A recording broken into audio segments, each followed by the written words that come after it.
이 세계로 전생하기 위해 치명적인 사고에 의존하는 대신 주인공은 오직 이 목표를 이루고자 흑마법을 연구하는 데 자신의 모든 것을 바쳤다.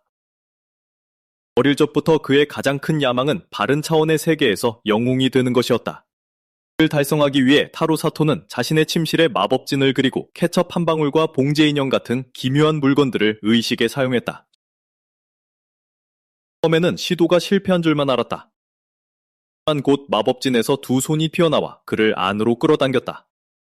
눈을 뜬 그는 수염이 난 노인을 만났고 노인은 그의 무모한 행동을 꾸짖었다. 처음엔 혼란스러웠지만 자신을 신이라고 밝힌 노인에 의해 청년은 진실을 마주하게 되었다. 21살의 사토 타로는 이미 목숨을 잃은 상태였다. 마법을 시도한 후 싸늘하게 식은 그의 시신이 방에서 발견되었던 것이다. 갑작스러운 죽음에 충격을 받았지만 타로는 자신의 마법이 실제로 성공했다는 사실에 약간의 위안을 얻었다. 게다가 신은 지구에서는 마법을 가르치는 곳이 없음에도 불구하고 이 청년이 스스로 마법을 터득했다는 사실에 놀라움을 표했다. 대화가 이어지면서 신은 그 마법진이 단순한 공간 이동이 아니라 전생을 위한 것이라고 설명했다. 목적지나 목표를 제대로 설정하지 못했다는 걸 깨달은 타루는 평생의 꿈을 포기할 수 없어 신에게 다시 한번 전생할 기회를 달라고 간청했다. 신은 최근에 부활한 영혼 재활용법 때문에 전생이 오랫동안 금지되어 있었다고 설명하며 처음에는 요청을 거절했다. 그런 마법을 사용하는 것은 극도로 위험했으며 이를 시도한 자들은 대개 끔찍한 운명을 맞이했다고 덧붙였다. 그 비극적인 결말이란 태어나자마자 죽거나 노예로 살거나 짐승이나 벌레로 환생하는 것을 의미했다. 타루는 벌레만 되지 않는다면 그 어떤 결과라도 기꺼이 받아들일 각오가 되어 있었다. 여전히 결의에 찬 타루는 특별한 능력이 존재하는지 물었다. 신은 능력이 존재한다고 확인해 주었지만 발현시키기가 상당히 까다롭다고 경고했다. 타루는 이를 받아들일 만한 시련으로 여기고 계속해서 애원했다. 마침내 신은 타루가 전생 금지령이 내려진 이후 최초로 환생하는 자가 될 것이라며 그의 요청을 재고했다. 정말 준비가 되었느냐는 신의 질문에 타루는 망설임 없이 확고한 결의를 내비쳤다. 의식을 진행하기 전 신은 마지막으로 가장 중요한 조건을 하나 분명히 했다. 전생에 대한 타루의 모든 기억이 완전히 지워진다는 것이었다. 이 사실에 그는 깊이 실망했다. 지금 나누는 이 대화마저 잊게 되느냐는 타루의 질문에 신은 불공평한 이점을 막기 위해 모든 것이 지워질 것이라고 확인시켜 주었다. 기억을 잃게 될 거라는 사실에 완전히 낙담한 타루는 최소한 기본 스킬이라도 받을 수 있기를 바랐다. 갑자기 신비로운 빛이 그를 향해 쏟아지며 눈앞에 시스템 창이 나타났다. 이후 시점이 완전히 다른 곳으로 바뀌며 그 동일한 빛이 하늘에서 중세 도시를 향해 내려오는 모습이 비친다. 마치 그 일대를 가로지르는 동안 무리가 누군가를 무자비하게 폭행하고 있는 어두운 골목으로 화면이 집중된다. 폭행 도중 가해자 무리 중 한 금발의 사내가 피해자에게 훔칠 만한 가치 있는 물건이 전혀 없다는 것을 알아챘다. 신비로운 빛이 부상당한 소년의 몸 위로 곧장 내려앉았다. 그가 의식을 되찾고 눈을 뜨자 폭행범들은 즉시 골목에서 달아났다. 폭행으로 기력이 다해 다시 기절하기 직전 새로 얻은 시스템 능력이 활성화되며 뜻밖에도 전생의 모든 기억이 되살아났다. 바닥에 쓰러진 소년은 이 갑작스러운 개입이 없었더라면 목숨을 잃었을 것임을 깨달았다. 이 낯선 세계에서 아직 아무것도 이루지 못했다는 것을 자각한 그는 반드시 살아남겠다고 굳게 다짐했다. 자신의 이름이 전생의 외모와 완벽하게 일치하는 타루였다는 사실을 떠올렸다. 6살 때 받았던 세례식의 기억이 수면 위로 떠올랐고 당시 매우 기이하고 혼란스러운 선천적 능력이 밝혀졌었다. 그 기묘한 힘 때문에 아버지는 마무리 우글거리는 위험한 숲에 그를 내다버렸다. 살아남기 위해 필사적이었던 아이는 간신히 숲을 빠져나와 며칠을 헤맨 끝에 사이치라는 거대한 도시에 도착했다. 도시는 인구도 많고 활기가 넘쳤지만 빈민들로 넘쳐나는 위험한 환경을 품고 있었다. 하루는 그곳에서 며칠씩 아무것도 먹지 못하는 등 극심한 고난을 겪었다. 극도의 피로와 가난 속에서 어른들에게 철저히 외면당한 그는 생존을 위한 선택지가 거의 없다는 것을 깨달았다. 거리를 헤매던 중 지나가는 기사를 목격한 그는 마침내 진짜 목적지인 모험가 길드를 발견했다. 오랜 야망에 이끌린 그는 부푼 마음을 안고 길드 안으로 발을 들였다. 안으로 들어서자마자 적대적인 자들이 타루를 둘러싸고 당장 나가라고 위협했다. 싸움을 피하려 뒷걸음질 치려 했지만 험상궂게 생긴 남자가 갑자기 그의 멱살을 움켜쥐었다. 상황이 폭력 사태로 번지기 직전 한 젊은 여성이 나타나 중재하며 모두를 진정시켰다. 그러자 남자는 타로를 근처 테이블로 거칠게 끌고 갔다. 합류한 여성이 설명하게 남자의 그 거친 행동은 사실 다른 위험한 손님들로부터 타로를 보호하기 위한 연막이었다고 했다. 뜻밖의 도움에 안도하며 깊이 감사한 타로는 길드에 등록하고 싶다는 뜻을 밝혔다. 여성은 등록에는 비용이 든다고 알려주었고 그 말에 소녀는 깊이 좌절했다. 타로가 정확한 비용을 묻자 그녀는 은화십립이라고 답했다. 돈이나 신분증도 없이 마을에서 도망쳐 나온 터라 간절한 바람과 달리 가입비를 지불할 능력이 전혀 없었다. 놀랍게도 남자가 그 비용을 대신 내주겠다고 나섰다. 타로는 그 엄청난 호의에 깜짝 놀랐다. 한편 주변의 모험가들은 이 상황을 지켜보며 등록이 끝나면 꼬맹이가 먹튀할 거라며 대놓고 남자를 조롱하고 내기까지 걸었다. 조롱을 무시한 채 몹이라는 이름의 그 남자는 타로가 빚을 갚기 위해 성실히 일할 거라 믿는다고 단호하게 말했다. 다른 길드원들은 이를 바보 같은 도박이라며 코웃음 쳤다. 대가 없는 지원에 감동한 타로는 고개를 깊숙이 숙여 진심 어린 감사를 표했다. 인사를 툭툭 털어내듯 받아넘기고는 말없이 길드를 나섰다. 여성은 몸 역시 고아 출신으로 험난한 유년기를 버텨냈다고 설명하며 타로에게서 과거의 자신을 봤을 거라고 귀뜸했다. 정식 등록 절차를 진행하며 자신을 네이라고 소개한 그녀는 소년에게 마법 수정에 손을 얹으라고 지시했다.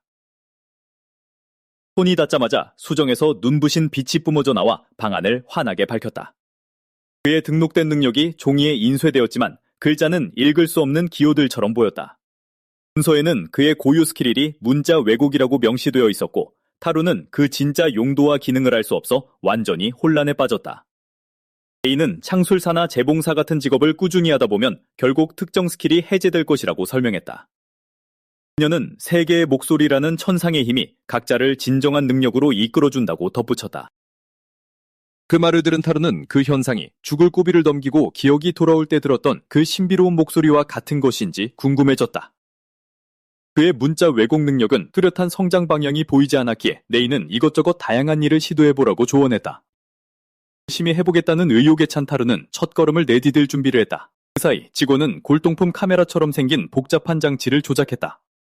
잠시 후 그녀는 타로에게 펜던트를 건네며 이것이 정식 길드 인식표라고 알려주었다. 그는 가장 밑바닥 랭크의 시작을 알리는 그 펜던트를 항상 착용하고 다니라고 당부했다. 네이는 길드의 계급 체계를 간략히 설명했다. 템은 초보자인 G등급에서 시작해 F등급으로 이어지며 최상위인 엘리표 S 플러스 랭크로 끝이 났다. 타로는 랭크를 올리려면 엄청난 노력이 필요할 것임을 깨달았다.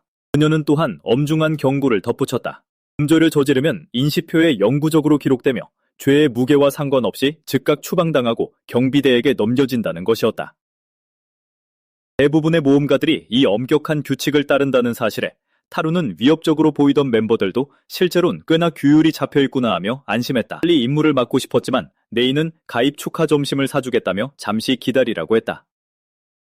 이 세계에 온 이후로 쫄쫄 굶었던 타로는 그 맛있는 식사를 눈물이 날 만큼 감사하게 허겁지겁 해치웠다. 그의 의외로 예의 바른 식사 매너를 본 네이는 불편하면 대답하지 않아도 된다며 부유한 집안 출신인지 조심스레 물었다. 타로는 가난한 농부의 아들로 태어났다고 솔직하게 털어놓았다. 자신이 아기일 때 어머니가 돌아가셨고 폭력을 휘두르던 아버지는 결국 생활비를 줄이려 자신을 숲에 내다버리려 했다고 설명했다.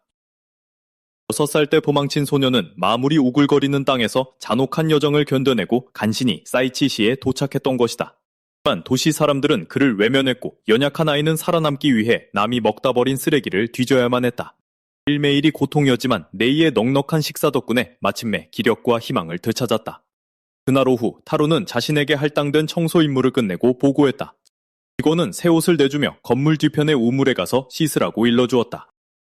타로가 목욕할 물을 깃고 있을 때 한 수염난 모험가가 다가와 냄새난다며 무례하게 모욕했다.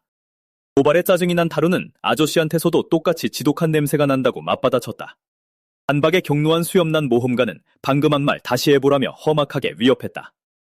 하지만 타로의 더러운 몰골과 끔찍한 악취를 본 수염난 남자는 직접 목욕물을 데워주는 수밖에 없겠다고 판단하고는 빨리 씻기나 하라고 윽박질렀다. 낯선 사내의 거친 선의를 눈치챈 타로는 내심 안도했다. 물을 어떻게 데울지 궁금해하던 찰나 남자의 손에서 돌연 불꽃 마법이 피어올랐다. 진짜 마법을 눈앞에서 보고 감탄하는 타로에게 남자는 얼른 탕에 들어가라고 재촉했다. 전생까지 포함해 무려 8년 만에 해보는 제대로 된 목욕이라며 감회에 젖어있던 타로는 갑자기 아저씨가 자신을 확 낚아채더니 벅벅대를 밀어주자 당황하고 말았다. 때를 말끔히 씻어낸 타로는 개운함에 탄성을 내뱉었다. 그 순간 시스템 알림이 울리며 신체 세척 임무를 완수해 특수 능력이 활성화되었고 정화 마법을 획득했음을 알렸다. 수염난 남자가 무슨 일이 있었는지 묻자 타로는 세상의 목소리를 듣고 새로운 스킬을 얻었다고 설명했다. 나이든 남자는 목욕 자체가 스킬 발동의 계기였을 것이라고 추측했다. 그는 스킬을 얻는 방법이 사람마다 크게 다르다고 설명해 주었다. 불을 피우는 등의 반복적인 행동을 통해 불마법을 터득하는 사람도 있는 반면 타고난 재능에 의존하는 사람도 있었다. 다양한 일을 시도해보는 것이 가장 좋은 학습 방법이라고 강조하며 정화는 사실 눈에 띄게 희귀하고 가치 있는 능력이라고 덧붙였다. 이 사실에 깜짝 놀란 타로는 남자에게서 새 옷을 감사히 받아들었고 남자는 자기도 씻어야겠다며 자리를 떴다. 이후 타로가 수행 가능한 임무를 살펴보고 있을 때 직원이 다가와 길드장이 만나고 싶어 한다는 소식을 전했다. 그렇게 높은 분이 왜 자신과 이야기하고 싶어 하는지 어리둥절해하며 타로는 집무실로 향했다. 안으로 들어선 그는 길드장이 아까 자신을 도와주었던 그 수염난 남자라는 사실을 깨닫고 깜짝 놀랐다. 예의를 갖추라는 네이의 조용한 조언에 따라 타로는 고개를 숙여 도움을 주신 것에 대해 감사를 표했다. 길드장은 격식을 차릴 필요 없다며 타로에게 자리를 권하고는 뜻밖의 제안을 꺼냈다. 이로부터 소년에게 돈도 머물 곳도 없다는 사정을 들은 길드장은 길드 내에 남는 방을 내주겠다고 제안했다. 그 대가로 타로는 청소부로 일하며 직원들을 돕고 정기적인 급여를 받게 될 것이었다. 그 엄청난 호의에 충격을 받은 타로는 정말로 그렇게 해주셔도 괜찮은지 되물었다. 길드장은 네이가 이 방법을 적극적으로 건의했다고 설명했다. 게다가 타로가 도시에 남아 모브에게 진 등록비 빚을 갚도록 하는 것이 길드의 평판을 지키는 데에도 필요했다. 면담을 끝내기 전 소년의 머리에 난 상처를 발견한 길드장은 그를 의무실로 보내 마법 치료를 받게 했다. 타로가 집무실을 나선 후 길드장은 홀로 방금 전의 상황을 되짚어 보았다. 그는 소년의 눈빛에 남다른 결의가 담겨 있었다는 네이와 모브의 이전 관찰에 동의했다. 그의 능력에 대해서는 불확실한 점이 많았지만 길드장은 결국 그것이 타로가 살아남을 수단이 되어줄 것이라고 믿었다. 새로운 숙소로 거처를 옮긴 타로는 몇 년 만에 처음으로 제대로 된 침대에서 휴식을 취했다. 열심히 일하겠다고 굳게 다짐하며 잠들었지만 다음날 아침 엄청나게 늦잠을 자고 말았다. 타로가 늦은 것에 대해 네이에게 사과하자 그녀는 그가 너무 지쳐 보여서 일부러 푹 쉬게 내버려 두었다고 설명했다. 타로는 즉시 길드 회관 곳곳을 청소하는 임무를 시작했다. 직원들이 서류 작업에 짓눌려 있는 것을 알아챈 그는 기꺼이 돕겠다고 나섰다. 한 직원은 꼬마가 글을 읽을 줄이나 아냐며 그가 도움이 될지 의심했다. 타로가 읽고 쓰는 것뿐만 아니라 기본적인 수학 계산까지 능숙하다고 확인해주자 당 안의 모두가 경악을 금치 못했다.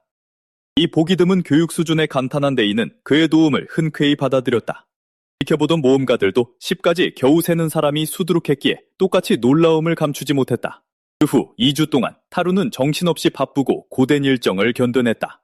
낮에는 초보자 호위 임무를 완수하고 밤에는 길드의 서류 작업을 돕는 데 매진했다. 긴 시간이 전혀 없었음에도 불구하고 그는 이 가혹한 일상에 빠르게 적응했다. 끈질긴 노력 덕분에 그는 길드 등록비 빚을 모두 갚을 수 있을 만큼의 돈을 모았다. 하루가 현금을 건네며 깊은 감사를 표하자 모브는 거창한 인사는 필요 없다며 겸손하게 넘겼다. 대신 이 베테랑 모험가는 이전에 소년을 상대로 내기를 걸었던 길드원들에게 돌아서서 자신이 딴 판돈을 내놓으라고 요구했다. 다른 모험가들은 내기에서 져서 몹시 짜증을 냈지만 모브는 두둑한 이득을 챙기고는 타로의 성실함을 크게 칭찬했다. 그 직후 네이가 타로의 공식 급여를 전달하며 마침내 그 돈으로 개인용품을 사보라고 제안했다. 공식적으로 초보자인 G랭크에 도달한 타로도 이제 제대로 된 장비를 갖출 때가 되었다는데 동의했다. 그 목표는 곧 F랭크로 올라가 숲에서 채집 및 사냥 임무를 맡는 것이었다. 앞으로의 원정에 대비하기 위해 그는 번 돈을 제대로 된 무기와 방어구에 투자하기로 마음먹었다. 북적이는 도시의 거리를 누비며 타로는 상업지구가 무척이나 흥미롭다고 느꼈다. 네이가 콕 집어 추천해준 옷가게를 찾아낸 그는 낡은 옷을 새 것으로 바꾸기로 했다. 그는 앞으로 몸이 자랄 것을 대비해 넉넉한 치수의 옷을 샀고 보호용 흉갑과 방수망토도 함께 구매했다. 장비를 단단히 갖춘 그는 네이가 역시 추천했던 전문 무기 상점으로 향했다. 그곳은 드워프들이 운영하는 상점이었는데 도시 인구의 대부분이 인간과 소수의 수인으로 이루어져 있었기에 타루가 처음 접해보는 종족이었다. 상점 안으로 들어선 그는 진열된 인상적인 무기들에 감탄했다. 잠시 후 모습이 보이지 않는 주인이 방 건너편에서 소리쳐 물건을 편히 둘러보라며 그를 맞이했다. 바쁘게 움직이는 대장장이를 기다린 끝에 마침내 타루는 드워프의 시선을 끄는데 성공했다. 다가온 장인은 자신의 손님이 그저 어린아이라는 사실을 알고 깜짝 놀랐다. 화제를 돌린 타루는 대장장이에게 지금 작업 중인 검을 담금질할 생각인지 물었다. 뜨거운 철을 두드린 뒤 물로 급격히 냉각시키면 내구도가 크게 높아질 거라며 자신이 들었던 기술을 공유했다. 드워프는 그런 방식은 처음 들어보았고 금속을 망치게 될까 걱정하면서도 이론적으로는 꽤 일리가 있다고 인정했다. 새로운 공정을 당장 시험해보고 싶어 안달이 난 대장장이는 값진 조언에 대한 보답으로 선반에 있는 무기 중 아무거나 무료로 주겠다고 제안했다. 타루는 그 후한 제안을 기쁘게 받아들여 단검을 하나 고르고는 그립감을 시험해보았다. 하지만 드워프는 이미 자신의 실험에 너무 깊이 빠져버린 나머지 상점을 나서기 전 타루가 감사를 표하는 것조차 알아채지 못했다. 길드 회관으로 돌아온 타루는 새로 산 편안한 옷을 자랑했다. 이는 옷을 살펴보더니 저렴한 가격치고는 질이 아주 좋은 원단이라고 자신있게 말했다. 타루가 옷감의 가치를 어떻게 아느냐고 묻자 네이는 자신에게 감정 스킬이 있다고 설명했다. 현재 그녀는 사물만 감정할 수 있었는데 덕분에 상인들의 사기를 피하고 임무에서 얻은 전리품을 평가하는데 큰 도움이 되었다. 그는 인간과 그들의 타고난 재능을 감정하려면 특정 조건과 희귀한 S랭크가 필요한데 자신의 현재 랭크로는 역구족이라고 덧붙였다. 고레벨 감정 스킬이라면 언젠가 자신의 미스터리한 뒤틀린 문자 능력을 해독할 수도 있겠다고 깨달은 타루는 최근에 얻은 정화 마법도 같은 방식으로 분석할 수 있는지 물었다. 이 말을 들은 데이는 그야말로 큰 충격을 받았다. 그녀의 설명에 따르면 정화는 최고 등급의 힐러더들이 쓰는 고급 마법이었다. 일반적으로 그렇게 높은 수준의 능력을 해제하려면 기초적인 청소와 소독 마법 같은 기본 마법을 먼저 마스터해야만 했다.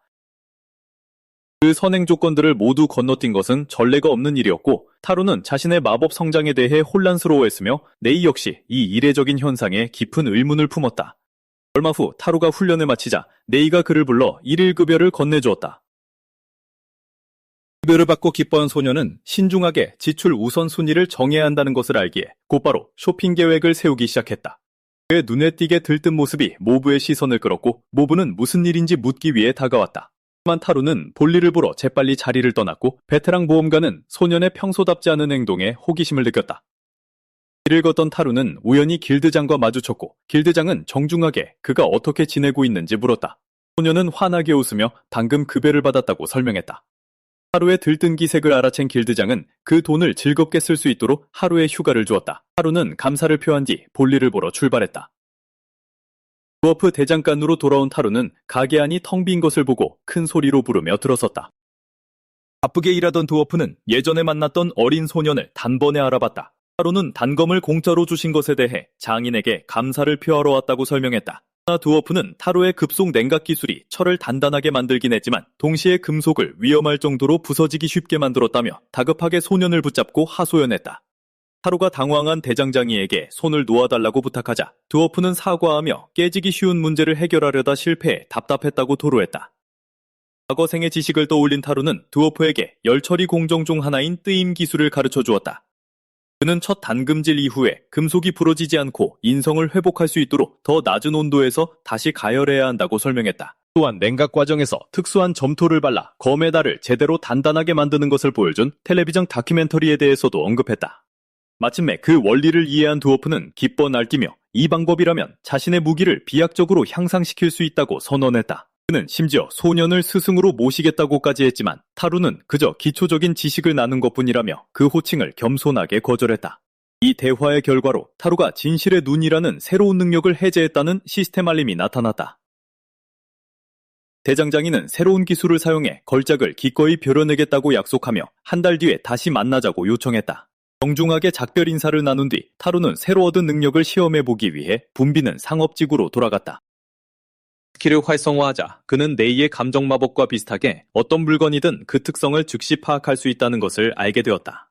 인간을 평가하는 것은 여전히 제한되어 있었지만 평범한 과일의 상세한 설명을 읽어내는 데는 성공했다. 이 스킬의 엄청난 실용적 가치를 깨달은 그는 이를 이용해 가짜 물건을 피하고 진품 물약과 고품질의 보급품만을 확실하게 구매했다. 그 결과 예산을 전부 써버린 그는 거리를 걸을 때마다 구매한 물건들이 담긴 거대한 상자를 들고 다니며 행인들의 시선을 한몸에 받았다. 그가 길드에 처음 등록한 지 2개월이 지났다. 조직 내에서 타로는 전통적인 모험가라기보다는 유용한 심부름꾼으로 주로 여겨지고 있었다. 그는 대부분 단순한 신의 심부름만 처리했기 때문에 랭크는 G+에 머물러 있었다. F랭크로 승급하려면 성벽 밖에서 임무를 완수해야 했지만 길드 행정부는 그에게 필요한 체력이 부족하다고 판단했다. 이 약점을 해결하기 위해 다이스라는 나이든 교관이 타로를 훈련장으로 호출했다. 소년의 마른 체격을 지적하며 다이스는 그에게 검을 쥐어주고는 육체전투 훈련에 합류하라고 권했다. 지난 2달 동안 무술 훈련을 게을리해 꾸중을 들을까봐 두려웠음에도 타루는 무기를 받아들고 연습할 준비를 했다. 아무런 예고도 없이 다이스는 타루에게 돌진하며 자신의 전투 스킬을 증명해 보이라고 지시했다. 타루는 무기를 꽉 쥐었지만 합을 겨루는 동안 나이든 교관은 소년이 불필요한 체력을 낭비하고 있다는 사실을 알아챘다. 타루의 방어가 허술해진 틈을 타 다이스는 정통으로 일격을 가했다. 실수에도 불구하고 교관은 소년의 타고난 잠재력을 인정하며 기본기를 마스터하고 자세를 교정하면 무서운 전사가 될 것이라고 말했다. 이러한 평가 이후 타루의 일과는 몹시 고되게 돌아갔다. 그는 아침에는 길드를 청소하고 동네 임무를 마친 뒤 늦은 오후에는 혹독한 무술 훈련을 받으며 시간을 보냈다. 그 뼈아픈 일과 탓에 그는 매일 밤 육체적으로 녹초가 되었다. 업무를 처리할 더 효율적인 방법을 찾던 타루는 자신의 마법 능력을 사용해보기로 했다. 그는 새로 얻은 정화 마법이라면 길드홀을 순식간에 청소할 수 있을 것이라는 가설을 세웠다. 자신의 방에서 그 가설을 시험해보기 위해 그는 바닥에 마법을 시전했다. 푸른빛이 일대를 비추며 순식간에 모든 먼지가 사라졌고 본래 벽이 새하얀 색이었다는 사실이 드러났다. 성공에 고무된 그는 길드 건물 전체에 마법을 시전해보기로 했다. 잠시 후 엄청난 마법력 소모로 인해 타로는 극심한 마나 고갈 상태에 빠져 완전히 쓰러지고 말았다. 길드장은 홀을 집어삼킨 갑작스러운 섬광의 원인이 그 소년임을 깨닫고 서둘러 그에게 달려갔다. 타로는 힘없이 사과했다. 마력 고갈의 증상을 알아챈 길드장은 하찮은 자빌에 강력한 마법을 낭비하지 말라고 충고하며 정화는 보통 언데드 몬스터와 싸울 때나 쓰는 것이라고 설명했다. 그러고 나서 길드장은 소년을 침대에 눕히고 남은 하루 동안 푹 쉬라고 당부했다. 타로는 항변하려 했지만 곧바로 의식을 잃고 말았다. 다음날 아침 완전히 회복되어 깨어난 타루는 마법을 사용한 덕분에 청소 업무가 깔끔하게 사라져 검술 연습을 할 수 있는 추가 시간을 얻었다는 사실을 깨달았다. 그의 헌신에도 불구하고 그의 무술 교육은 오로지 기초 훈련에만 집중되어 있었다. 훈련장 참가자 중 가장 어리고 체구도 가장 작았던 그는 이미 자신만의 특기와 뚜렷한 전투 스타일을 갖춘 연상의 훈련생들 사이에서 단연 눈에 띄었다. 그렇게 어린 나이에 모험가 사회에서 이토록 빠른 성장을 보이는 것은 매우 이례적인 일로 여겨졌다. 이 현상에 대해 이야기하며 네이는 길드가 안전을 위해 랭크 승급을 엄격하게 통제하고 있다고 설명했다. 모험이란 본질적으로 위험한 것이기 때문에 자격 없는 사람을 승급시켰다가는 치명적인 결과로 이어질 수 있다는 것이었다. 그 기회에 감사하며 타로는 혹독한 육제 훈련을 계속해 나갔다.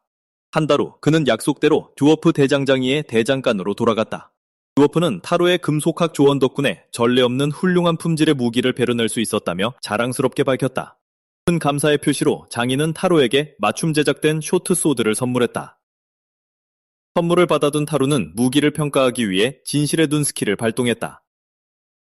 그는 그 무기의 엄청난 금전적 가치에 큰 충격을 받았는데 전생의 세계로 치면 무려 15만 엔에 달하는 액수였다. 듀워프가 그의 놀란 반응에 대해 묻자 타루는 대수롭지 않게 넘기며 그 검에 숨겨진 강화 효과라도 있는지 물었다. 대점장이는 자신이 만든 무기에 종종 보너스 속성을 부여하기도 한다고 인정하며 이 검은 재련 과정에서 특별한 스킬을 성공적으로 얻게 되었다고 확인해 주었다. 새롭게 강화된 무기를 살펴보며 타루는 이런 귀중한 물건을 대놓고 드러내면 위험한 시선을 끌 수 있다는 사실을 깨달았다. 실용적인 현대 지식으로 주로 이루어진 전생의 기억을 되찾은 지 벌써 반년이 지났다. 처음에는 판타지 세계에 발전된 개념을 도입하는 것이 유리해 보였지만 그는 곧 거기에 따르는 심각한 위험성을 깨닫게 되었다. 그는 적절한 정치적 보호막 없이 현대의 발명품을 특허내려고 했던 한 모험가에 대한 끔찍한 소문을 떠올렸다. 한 부패한 귀족이 그 아이디어를 훔쳤고 다음날 불운한 발명가의 시신이 숲에서 발견되었다는 이야기였다. 이 비극적인 사건은 타로에게 이 세계의 기술을 도입하는 것이 얼마나 극도로 위험한 일인지 가르쳐 주었다. 그는 다른 모험가들이 전투 기술을 연습하는 모습을 지켜보며 단순하지만 효과적인 방법이 종종 최고의 접근법이라는 것을 깨달았다. 이러한 철학에서 영감을 얻어 그는 전생의 지식 중에서 남들이 베끼거나 훔치기 어렵고 가장 기본적인 것을 재현하기로 결심했다.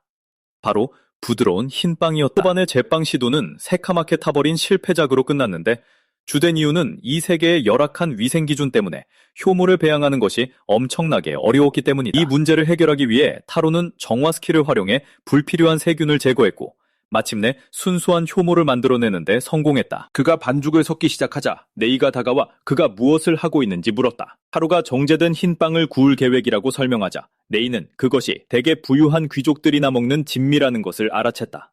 낯선 레시피에 흥미를 느낀 그녀는 기꺼이 주방에서 그를 돕겠다고 나섰다. 힘든 빵은 단순한 팬에 구운 탓에 최적의 푹신함은 부족했지만 그 풍부한 향기가 순식간에 방안을 가득 채우며 주변 모험가들의 이목을 끌었다. 냄새의 원인을 찾으러 온 길드장이 부드러운 빵 한 조각을 맛보았다. 그는 빵의 뛰어난 맛과 독특한 식감에 크게 놀랐고 네이는 타로의 다양하고도 뜻밖의 재주를 노골적으로 칭찬했다. 그 가치를 알아본 길드는 바로 옆 길드 소속 주점에서 타로의 빵을 활용한 샌드위치를 내놓기 시작했다. 단 일주일 만에 이 새로운 메뉴는 엄청난 인기를 끌었고 주점의 일일 손님 수를 폭발적으로 증가시켰다. 비록 타로가 원작자이긴 했지만 이 수익성 높은 레시피는 공식적으로 해당 길드 지부의 독점적인 특산품으로 자리 잡았다. 이 계약을 통해 타로는 안정적인 숙식을 보장받았고 길드에도 막대한 이익을 안겨주었다. 메뉴를 더욱 확장하고자 그는 전생의 주식이었던 쌀을 선보이기로 했다. 하지만 그는 현지인들이 이 곡물을 그저 가축의 사료 정도로만 여긴다는 사실을 알게 되었다. 이런 인식을 바꾸겠다고 다짐한 그는 이 작물을 대중화시키겠다는 개인적인 목표를 세웠다. 타로는 먼저 쌀가루로 빵을 구워 레오에게 이 식재료를 소개했다. 처음에는 망설이던 레오도 그 독특한 식감과 풍미에 깊은 감명을 받았다. 그들은 즉시 쌀빵을 주점 메뉴에 추가했고 이는 엄청난 상업적 성공을 거두었다. 손님들의 수요가 늘어나자 타로는 젓가락 없이도 먹을 수 있도록 특별히 개량된 고기를 얹은 쌀밥 요리를 메인 코스로 개발했다. 이 풍미 가득한 덮밥은 또 한 번 즉각적인 돌풍을 일으키며 수많은 길드원들을 주점으로 끌어모았다. 자신이 만든 요리를 즐기던 중 타로는 예기치 못한 시스템 알림을 받았다. 다양한 식재료를 폭넓게 다룬 덕분에 식물에 대한 포괄적인 지식을 부여하는 새로운 능력이 해금된 것이다. 처음에는 신체적인 변화도 전혀 느껴지지 않아 그 스킬의 유용성을 의심했다. 하지만 감정 마법과 결합하여 길드의 정원을 조사해본 결과 현지 잡초의 특정 속성들을 성공적으로 식별해내며 이 능력의 엄청난 실용적 가치를 깨달았다. 이후 길드홀에서 타르는 동네 고양이를 무사히 찾아주는 소소한 마을 심부름을 완수했다. 이는 길드의 마법 기계 장치에 그의 모험가 태그를 처리하여 이 임무를 공식적으로 기록했다. 타로가 기뻐할 만하게도 그녀는 그의 누적된 노력이 공식적으로 인정되어 F랭크로 승급하게 되었다고 발표했다. 승급에 감사하며 타로는 방으로 돌아와 자신의 방어구를 챙겼다. 반반의 준비를 마친 그는 길드 의뢰 게시판으로 다가가 약초 채집 퀘스트를 선택했다. 레이는 그가 귀중한 듀어프검을 시험하기 위해 사냥 임무를 고를 줄 알았다며 그의 선택에 놀라움을 표했다. 타로는 직접적인 전투에 나서기 전에 다양한 종류의 임무를 먼저 경험해보고 싶다고 정중하게 설명했다. 얼마 후 그는 야생에서 새로운 식물 식별 스킬을 활용해 완벽한 준비를 갖추고 숲으로 발걸음을 옮겼다. 식물학 스킬을 활용하자 타로의 눈앞에 모든 식물에 대한 상세한 설명이 나타났고 채집 과정은 엄청나게 효율적으로 진행되었다. 몇 시간 만에 그는 필요한 약초들로 양동이를 가득 채우는 데 성공했다. 하지만 곧 주변 풍경이 낯설다는 것을 눈치챈 그는 자신이 길을 벗어나 숲속에서 완전히 길을 잃었다는 사실을 깨달았다. 물에서 갑자기 바스락거리는 소리가 들려 고개를 돌려보니 고블린 한 마리가 튀어나왔다. 그 지역에 몬스터가 나타난 것에 당황하면서도 타로는 새로 얻은 드워프검을 시험해보기 위해 기습 공격을 가할까 고민했다. 몬스터 한 마리쯤은 이길 수 있다고 이성적으로 판단했지만 내면 깊은 곳에서 밀려오는 공포에 그의 몸은 주체할 수 없이 떨렸다. 조심스럽게 녀석에게 다가가던 중 그는 그만 실수로 소리를 내고 말았다. 그의 위치를 알아챈 고블린이 돌진해왔다. 타로는 간신히 첫 번째 공격을 막아냈지만 괴물의 묵직한 돌도끼는 가볍게 그를 압도하며 손에서 검을 튕겨내버렸다. 공격적인 괴물에게 쫓기던 소녀는 발이 걸려 바닥에 넘어지고 말았다. 공포에 떨면서도 고블린이 다음 공격을 준비하는 찰나 그는 재빨리 무기를 주워들었다. 그 순간 새로운 스킬의 발동을 알리는 시스템 알림이 울렸다. 그에게 엄청난 속도를 부여한 이 능력 덕분에 타루는 당황한 몬스터를 뒤로한 채 순식간에 달아나 무사히 탈출할 수 있었다. 이 끔찍한 조우 이후 타루는 여가 시간을 다방면의 활동에 쏟아부었다. 그는 계속해서 약초를 채집했고 검술을 연습했으며 학구적인 연구를 통해 포션 제작을 시도했고 드워프 대장장이의 밑에서 일을 배웠으며 궁술 훈련까지 병행했다. 그가 이토록 광범위한 일들에 매달린 이유는 그의 미스터리한 일그러진 문자 능력이 새로운 스킬을 발동시키기 위해서는 매우 구체적이고 이례적인 조건들을 필요로 했기 때문이다. 예를 들어 희귀한 정화 마법을 얻기 위해서는 몇 달 동안이나 몸을 씻지 않고 극도로 방치하다가 마침내 목욕을 해야 했고, 진실의 눈을 얻기 위해서는 수십 년의 지혜를 쌓아야만 가능한 수준의 진보된 금속학적 통찰을 제공해야만 했다. 마찬가지로 그의 식물학 지식 또한 전생에 혁신적인 유리 개념을 도입한 데서 비롯된 것이었다.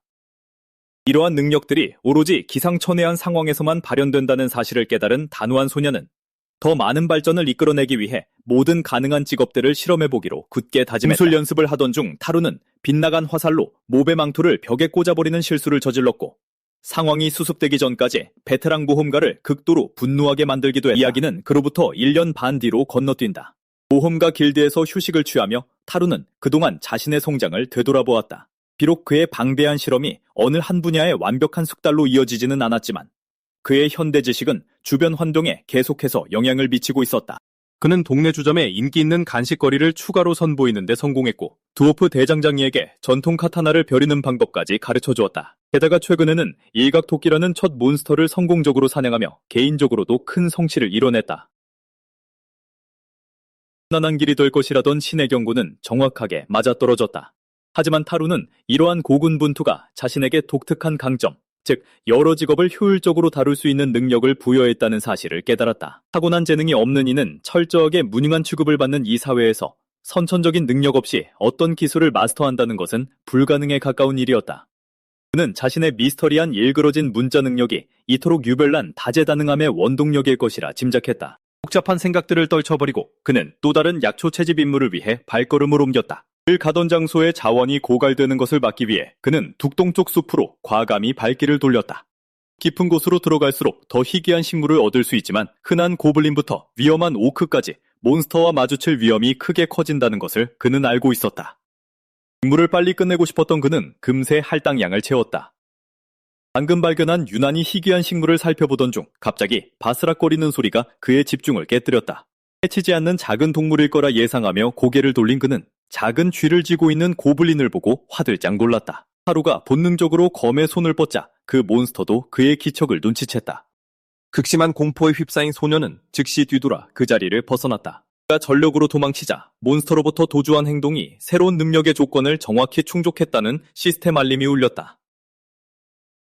정말 놀랍게도 그는 기척감지와 투명망토라는 두 가지 고유 스킬을 얻었다.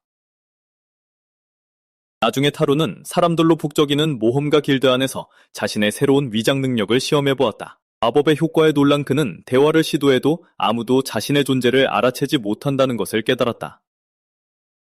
자신이 완벽하게 숨었다고 생각한 순간 갑작스럽게 머리에 날아온 물리적인 타격에 그는 깜짝 놀랐다. 그의 뒤에는 네오가 서 있었고 이렇게 공개적인 장소에서 은신 마법을 사용하지 말라고 소년에게 엄격하게 충고했다. 타루는 숙련된 강자들은 여전히 자신의 마법적 은신을 꿰뚫어 볼 수 있다는 사실을 곧바로 깨달았다. 다음 원정에서 숲으로 돌아온 타루는 약초를 채집하며 새로운 능력을 활용했다.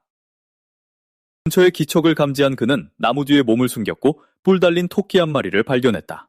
고기와 가죽의 가치를 알아본 그는 위장 스킬을 발동했다. 은신 덕분에 들키지 않고 다가가 쉽게 사냥할 수 있었고 이 스킬의 엄청난 실용성이 입증되었다. 얼마 지나지 않아 또 다른 예상치 못한 소리가 들려오자 타루는 다시 무기를 고쳐주었다. 하지만 수풀에서 나타난 것은 몬스터가 아니라 겁에 질린 인간 모험가였다. 그 다급한 남자는 자신의 파티가 현재 80마리에 달하는 거대한 고블린 무리에게 갇혀있다며 즉각적인 도움을 호소했다. 지친 모험가에게 안전한 곳에서 지원군을 기다리라고 지시한 타루는 이 심각한 비상사태를 길드관리소에 보고하기 위해 도시로 전력 질주했다. 레오는 즉시 북쪽 숲을 위기지역으로 파악하고 신속한 병력 동원을 명령했다. 동료 파티가 도시를 보호하기 위해 이미 전투를 벌이고 있으니 그들을 버려두는 것은 용납할 수 없다고 설명했다. 길드원들에게 연설하며 모험가들이 힘을 합쳐 임박한 구조 임무를 준비할 것을 촉구했다. 병력은 3개의 전술부대로 나뉘어 구조작전을 위한 레드분대, 전투정찰을 위한 그린분대, 그리고 지원을 위한 블루분대로 편성되었다. 타로는 그룹 간의 통신을 유지하는 전장의 전령이라는 중요한 역할을 맡았다. 지휘부는 혼란스러운 작전 중 사상자가 발생하지 않도록 엄격한 협력의 필요성을 강조했다. 도착했을 때 상황은 이미 긴장감이 감돌고 있었다. 지원군이 도착해 압박을 덜어주려던 찰나 한 궁수는 줄어드는 화살 때문에 걱정하고 있었다. 전선의 한 전사가 타로에게 블루분대의 퇴로를 요청하라고 지시했다. 출발하기 전 타로는 부상자들에게 회복 물약 몇 병을 나눠주었다. 한 모험가가 비싼 물약값에 대해 걱정하자 소녀는 자신이 직접 제조한 것이라고 밝혔다. 그 후 타로는 메시지를 전달하기 위해 블루분대 쪽으로 전력으로 달렸다. 그들의 리더는 안전한 경로를 확보하려면 먼저 그린분대가 적군의 시선을 적극적으로 끌어줘야 한다고 답했다. 통신망 역할을 하던 타로는 상황이 급격히 악화되고 있음을 깨달았다. 엄청난 수의 고블린들이 3분대 모두를 궁지로 몰아넣었고 추가 지원군이 절실하게 필요했다. 위기를 인지한 네오는 타로에게 자신이 본 길드의 상황을 알릴 테니 쉬라고 지시하며 전투는 베테랑들이 알아서 처리할 것이라고 소년을 안심시켰다. 그 근처에서 몹이 거대한 적진을 향해 두려움 없이 돌진했다. 네오는 단 한 번의 일격으로 여러 마리의 몬스터를 쓰러뜨리며 엄청난 괴력을 과시했다. 숨어있던 고블린이 기습을 시도하자 키먼이 재빠르게 공격을 가로막아 레오가 계속 전진할 수 있게 도왔다. 타로는 베테랑들의 전투력에 깊은 감명을 받았지만 이 사건을 보고하기 위해 즉시 도시로 돌아가야 한다는 것을 알고 있었다. 길드홀에 도착한 타로는 지휘부가 상황을 통제하고 있다며 불안해하는 사람들을 안심시켰다. 힘없는 질투로 완전히 지쳐버린 소녀는 바닥에 쓰러졌다. 나중에 깨어난 그는 모두가 살아남았다는 안도스러운 소식을 들었다. 싸운 한 모험가는 그가 만든 물약 덕분에 최전선에서 두려움 없이 싸울 수 있었다며 그에게 개인적으로 감사를 표했다. 타로는 구조가 성공적으로 끝난 것에는 감사했지만 자신이 전투에 직접 참여하지 못한 것에 좌절감을 느꼈다. 그는 몬스터를 상대로 자신의 검수를 시험해보고 싶어 안달이 났지만 혼자서 고블린 무리와 맞서는 것은 곧 죽음이라는 사실을 이해하고 있었다. 어떤 정식 전투 파티도 어린아이를 영입하려 하지 않았기에 그는 매일의 훈련에만 온전히 집중하기로 결심했다. 그 치열한 전투가 있은 지 며칠 후 타로가 새로운 임무에 막 나설 때쯤 미스터리한 여성이 길드홀에 도착했다. 마르코는 타로의 노고에 감사하며 필요한 서류 작업을 대신 처리해주겠다고 제안했다. A가 보이지 않는 것을 이상하게 여긴 타로는 그녀가 어디 있는지 물었다. 마르코는 그녀의 부모님이 진지한 면담을 위해 갑작스럽게 찾아왔다고 설명했다. 이 대화를 엿들은 주변 모험가들은 네이에게 갑작스러운 혼담이 들어왔다는 소문을 퍼뜨렸고 이는 길드홀 전체를 충격에 빠뜨렸다. 상황에 대해 아는 것이 있냐는 질문에 타로는 전혀 모른다고 부인했고 네이가 그에게 호감이 있다고 믿었던 남자들을 실망시켰다. 우리의 압박에 떠밀려 한 모험가가 타로에게 네이를 미행하고 보고하라고 지시했다. 타로는 예정된 임무를 핑계로 거절하려 했지만 마르코는 그 임무가 아직 정식으로 등록되지 않았다고 지적했다. 반유된 미행에 짜증이 난 타로는 마지못해 조사해보겠다고 동의했다. 만약 들키게 되면 다른 모험가들은 자신들의 개입을 부인하고 그 혼자 모든 책임을 지게 할 것이 분명하다는 것을 그는 알고 있었다. 도시의 거리를 수색하던 타로는 마차를 발견했고 이내 잘 차려입은 남자 곁을 걷고 있는 네이를 찾아냈다. 이 낯선 남자가 소문의 구원자일 거라 짐작한 타로는 그들의 행동을 조용히 지켜보았다. 그는 두 사람 사이의 물리적 거리를 분석하며 이 상황이 매우 의심스럽다는 결론을 내렸다. 하지만 지나가던 한 노인이 갑자기 끼어들어 넘어지면서 다친 곳은 없는지 그에게 물었다. 걱정하는 노인을 진정시키고 타로가 다시 돌아보았을 때 네이와 그 일행은 이미 시야에서 사라진 뒤였다. 타로가 그 낯선 남자가 네이에게 청혼하는 모습을 불안하게 상상하며 이 실망스러운 소식을 길드에 어떻게 전해야 할지 걱정했다. 갑자기 네이가 그에게 다가와 그의 수상한 행동에 대해 따져 물었다. 타로는 즉시 그 낯선 남자가 물었다. 그녀는 그 낯선 남자가 단지 정보와 길을 묻는 여행자일 뿐이라고 해명했다. 그리고 그녀는 부모님이 근처에서 식사 중이라고 말하며 타로에게 함께 밥을 먹자고 초대했다. 식당에서 타로는 네이의 가족에게 혼담 소문에 대해 단도직입적으로 물었다. 네이는 그 상황이 그날 아침 엿듣던 모험가로 인해 빚어진 오해라고 설명했다. 그녀의 어머니가 길드에 예고 없이 찾아왔고 네이가 현재 만나는 사람이 없으니 중매 결혼을 하는 게 어떻겠냐고 농담처럼 제안했던 것이다. 진지한 청혼이 아니었음을 확인시켜주며 그녀의 아버지는 타루가 성인이 되면 직접 그녀와 결혼하는 게 어떻겠냐며 장난스럽게 제안했다. 그들의 따뜻한 가족 분위기를 바라보며 타루는 짧은 우울감을 느꼈다. 그는 전생의 부모님을 떠올리며 명문대 합격 직후에 닥친 자신의 갑작스러운 죽음을 부모님이 어떻게 견뎌내셨을지 생각했다. 과거의 삶을 되돌아보며 타루는 자신의 갑작스러운 죽음이 부모님께 안겨주었을 슬픔에 깊은 죄책감을 느꼈다. 나중에 네이가 괜찮냐고 물었을 때 그는 아무 일 없다며 안심시켰고 가족의 기억을 기리기 위해 이 새로운 세계에서 기필코 성공하겠다고 남몰래 다짐했다.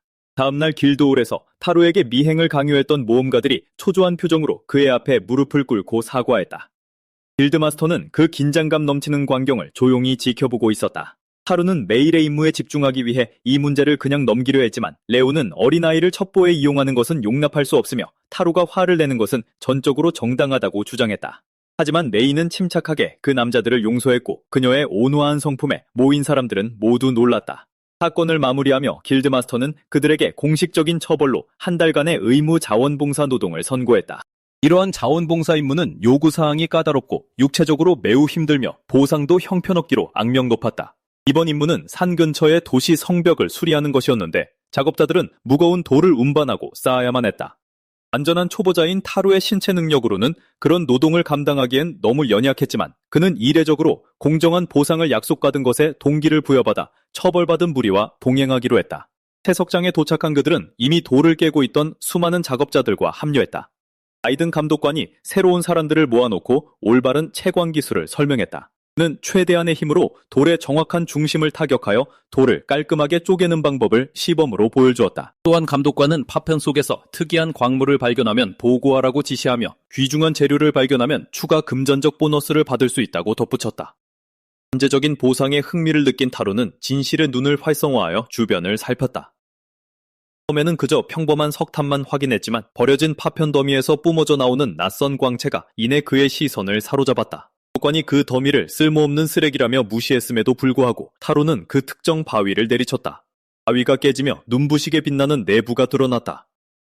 아이든 감독관은 노출된 광물이 엄청난 가치를 지닌 미스릴 광석이라는 것을 즉시 알아채고는 완전히 경악했다. 그 발견의 엄청난 중요성을 깨달은 그는 큰 소리로 채석장 전체에 작업 중단을 명령했다. 이 정확한 타격이 시스템 알림을 발생시켰고 타루에게 정밀 타격이라는 새로운 스킬을 부여했다. 그 후 며칠 동안 소녀는 그 스킬이 육체적 정확도를 향상시킨다는 가설을 세웠고 그 실질적인 이점을 시험해보기 위해 활쏘기 연습에 매진했다. 얼마 지나지 않아 한 지인이 타루에게 다가와 이 어린 모험가가 희귀한 미스릴을 발견하고 받은 100골드라는 막대한 보상금을 어떻게 쓸 계획인지 호기심을 보였다. 자신을 지지해준 길드원들에게 은혜를 입었다고 느낀 타루는 미스릴 보상금의 일부를 사용하여 모두를 위한 축하 연회를 열었다. 연회 중 그는 남은 돈을 어떻게 적절하게 써야 할지 네이에게 조언을 구했다. 그녀가 고아원에 돈을 기부하는 것이 어떻겠냐고 사려 깊게 제안하자 그는 기분 좋은 놀라움을 느꼈다. 하지만 희귀한 광물을 발견했다는 소식은 이미 온 도시에 퍼져 화제거리가 된 상태였다. 길드에서 한 모험가가 타로에게 소년 혼자서 도적대를 물리쳤다는 소문이 사실인지 물었다. 타로는 서둘러 그 터무니없는 소문을 부인했지만 나날이 높아지는 자신의 유명세에 점점 더 불안해졌다. 그 모험가는 즉시 타로를 안심시키며 길드 고천들이 이미 앞장서서 그 과장된 소문들을 진화하고 있다고 설명해 주었다. 그들의 든든한 보호와 지원에 깊이 감동한 타루는 감사를 표했지만 대중의 관심을 멈출 영구적인 해결책이 필요하다는 것을 깨달았다. 그날 늦게 타루는 투명화 스킬로 몸을 숨긴 채 북적이는 도시의 거리를 걸었다. 자신의 이름이 들려오는 곳으로 향한 그는 한 길거리 공연을 발견했다. 동네 인형극에서 고블린과의 조우, 미스릴 발견, 자선 기부 등 그의 최근 업적을 극적으로 재현하고 있었다. 이런 연극이 도시에서 소문을 퍼뜨리는 주요 수단이라는 것을 이해한 그는 소문이 더욱 커지기만 할 거라는 걸 깨달았다. 눈에 띄면 위험한 자들을 끌어들일까 두려워진 그는 시민들의 시선을 완전히 분산시켜 새로운 오락거리를 발명하기로 결심했다. 숙소로 돌아온 타루는 나무 재료들을 모으기 시작했다. 왜 그렇게 많은 장작을 나르느냐는 질문에 그는 대중의 관심을 돌릴 오락용 게임을 만들겠다는 계획을 밝혔다. 이는 하룻밤 만에 인기 있는 게임을 디자인할 수 있을지 의심했지만 타루는 자신의 전략이 완벽하다며 자신있게 확신시켰다. 전생의 개념을 활용해 타루는 전략 보드게임을 만들었다.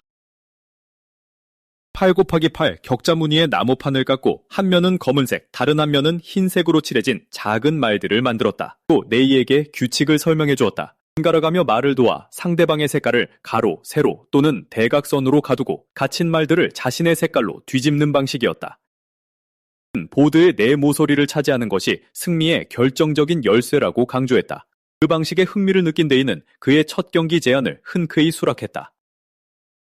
몇 번의 게임 끝에 네이는 보드에서 40개의 말을 차지하며 결정적인 승리를 거두었다. 게임 개발자를 상대로 이겼다는 사실에 놀란 그녀는 환호했고 이에 타로는 진지하게 재대결을 요청했다. 또 한 번의 치열한 접전이 끝난 후 네이는 단순하면서도 매력적인 보드의 디자인을 칭찬했다. 그녀는 타로가 첫 판에서 일부러 져준 게 아닌가 의심하면서도 이 게임이 도시 전체에서 엄청난 인기를 끌 것이라고 확신에 차서 예언했다. 타로는 그녀의 평가에 기뻐하면서도 게임의 상업적 등록과 관련해 심각한 문제가 있다는 것을 깨달았다. 국내 술집의 명성 덕분에 자연스럽게 보호받던 그의 요리 레시피와는 달리 실물 제품은 지식재산권 도용을 막기 위해 공식적으로 등록된 제작자가 필요했다. 제작자로 나설 확고한 명성과 신뢰를 갖춘 인물이 필요했다. 그는 네오 같은 저명한 인물을 내세우면 원치 않는 의심을 살 수 있다는 걸 알고 후보에서 제외했다.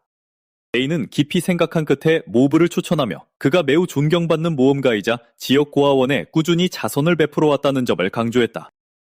길드장이 동석한 공식적인 만남에서 모브는 그 제안을 수락했다.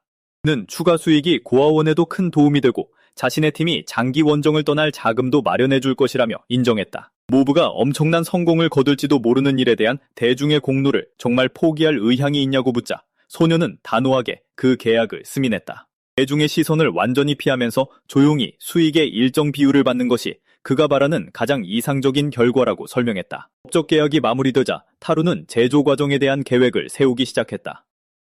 그는 일반 대중을 위한 기본 보드와 부유한 귀족이나 수집가를 위한 장식용 다리가 달린 정교한 한정판 세트를 제작할 작정이었다. 제작 과정에서 그는 새로 얻은 정밀 스킬이 측정 정확도와 미세한 손놀림을 대폭 향상시켜 인류 목수처럼 흠잡을 데 없는 솜씨로 재료를 다룰 수 있다는 걸 발견했다. 꼼꼼한 제작을 마친 후 타루는 완성된 게임보드를 선보였다.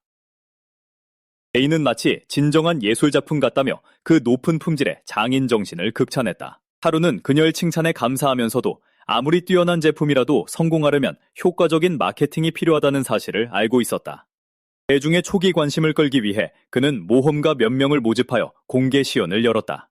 A가 호기심을 보이는 보전자와 경기를 치르자 금세 호기심 가득한 구경꾼들이 테이블 주위로 몰려들어 이 낯선 게임을 지켜보며 타로의 홍보 전략을 성공적으로 이끌었다. 시연 경기는 즉시 손님들을 끌어모았고 불과 몇 시간 만에 가게 밖으로 엄청난 대기줄이 늘어섰다. 잠재적인 정치적 간섭을 막기 위해 타로는 레오의 조언에 따라 도시의 지배자들에게 한정판 세트를 조용히 선물했다. 또한 그는 모험가 길드 소속 상인들에게만 독점적으로 유통 권한을 주었다. 도시의 오락거리가 심각하게 부족했던 탓에 그 보드게임은 눈 깜짝할 사이에 널리 인기를 끌었다. 국내 영주 2명이 공개적인 자리에서 치열하게 대결하는 모습을 지켜본 타로는 자신의 상업적 계획이 완벽하게 성공했다고 결론지었다. 한 상인이 모브에게 다가와 일반판과 한정판 모두 완전히 매진되었다며 흥분된 목소리로 보고했다. 타로는 상인을 길드 운영진에게 보내고는 모브에게 이미 생산량 증대를 요청해 두었다고 나중에 확인시켜 주었다. 압도적인 금전적 성공에 깊이 감사하며 모브는 마침내 자신의 팀이 더 큰 도시로 이동해 활동할 수 있게 되었다며 소년에게 고마움을 전했다.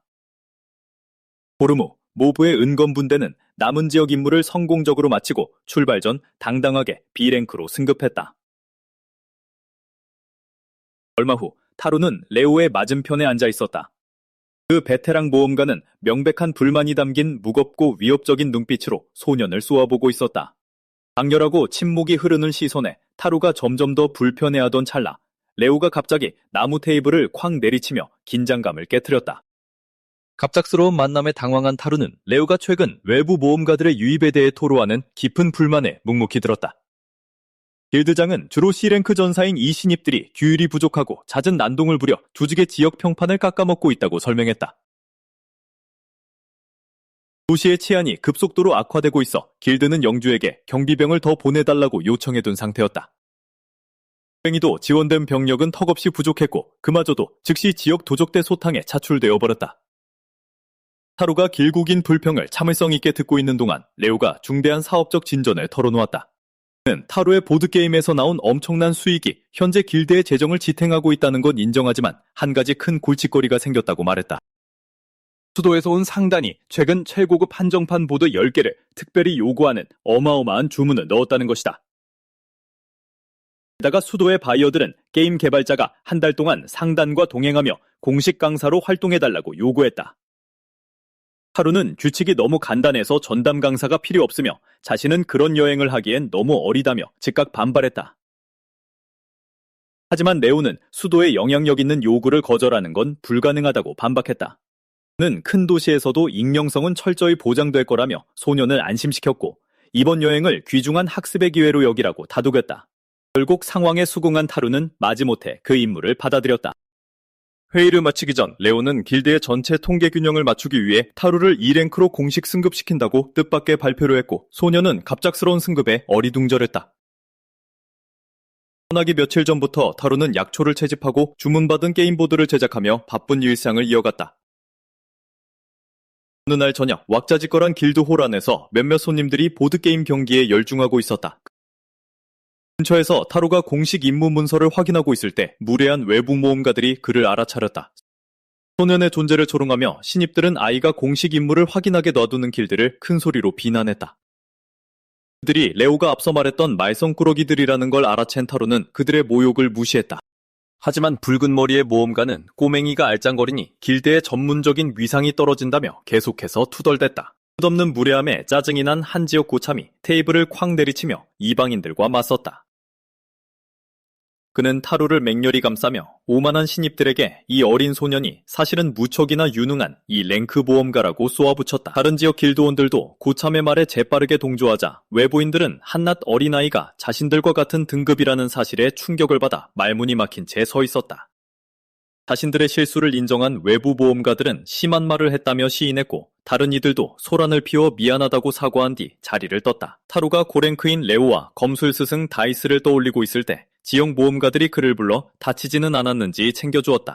그들은 그의 평판을 칭찬했고 타루는 그들의 모욕에 조금도 상처받지 않았다며 감사의 마음을 표했다. 길드원들 사이의 끈끈한 유대감에 깊이 감동하며 그는 그들의 한결같은 지지에 감사함을 느꼈다. 다음날 타루는 사람들로 붐비는 홀에서 의뢰 게시판을 살펴보고 있었고 네이는 근처에서 인물을 배분하고 있었다. 갑자기 낯익은 인물이 소년의 등 뒤로 다가왔다. 화들짝 놀라 뒤를 돌아본 타루는 아무 말 없이 집을 버리고 도망친 이유가 뭐냐며 분노에 차 따져 묻는 폭력적인 친부 살키를 마주했다. 타루가 대답하기도 전에 그의 아버지는 물리적인 폭력을 가하려 했다. 대폭 향상된 민첩성으로 타루는 그 공격을 가볍게 피했고 나이든 아버지는 완전히 당황하고 말았다. 가뿐히 피해버린 것에 격분한 살키가 다시 달려들었지만 소년이 부드럽게 옆으로 물러서자 그의 아버지는 발이 걸려 바닥에 세게 나둥그라졌다. 소란스러운 소리에 네이는 혼란스러운 표정으로 그쪽을 바라보았다. 몇몇 모험가들이 끼어들어 길드 내에서는 폭력이 엄격히 금지되어 있다며 사내에게 단호하게 경고했다. 그 경고를 무시한 채 살키는 아들의 현재 주소를 요구하며 마을로 돌아오라고 명령했다. 하루는 단호하게 거절했다. 그 반항에 격노한 아버지는 또다시 공격을 시도했지만 실패했다.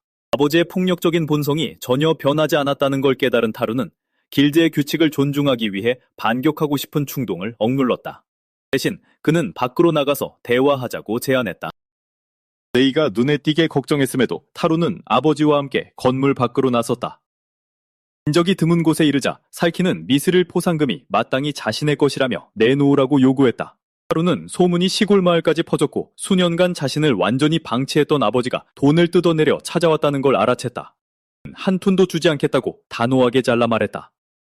여자 살키는 자신이 해온 희생을 들먹이며 소년에게 죄책감을 주려 했지만 타루는 매일 맞았던 기억밖에 없다고 맞받아쳤다. 아이든 아버지는 그 학대를 단순한 훈육이라며 황급히 얼버무렸다. 그들의 언쟁은 몇 명의 위협적인 사내들이 나타나 살키에게 아들에게서 돈은 받아냈냐고 물으며 중단되었다. 타루는 아버지가 이 위험한 자들에게 막대한 빚을 졌고 미스릴 포상금으로 그걸 갚으려 한다는 걸 쉽게 유추해냈다. 필사적으로 매달리며 살키는 당장 갚겠다고 그들에게 약속했다. 상황을 침착하게 파악한 타루는 정식 대출 계약서를 보여달라고 요구했다.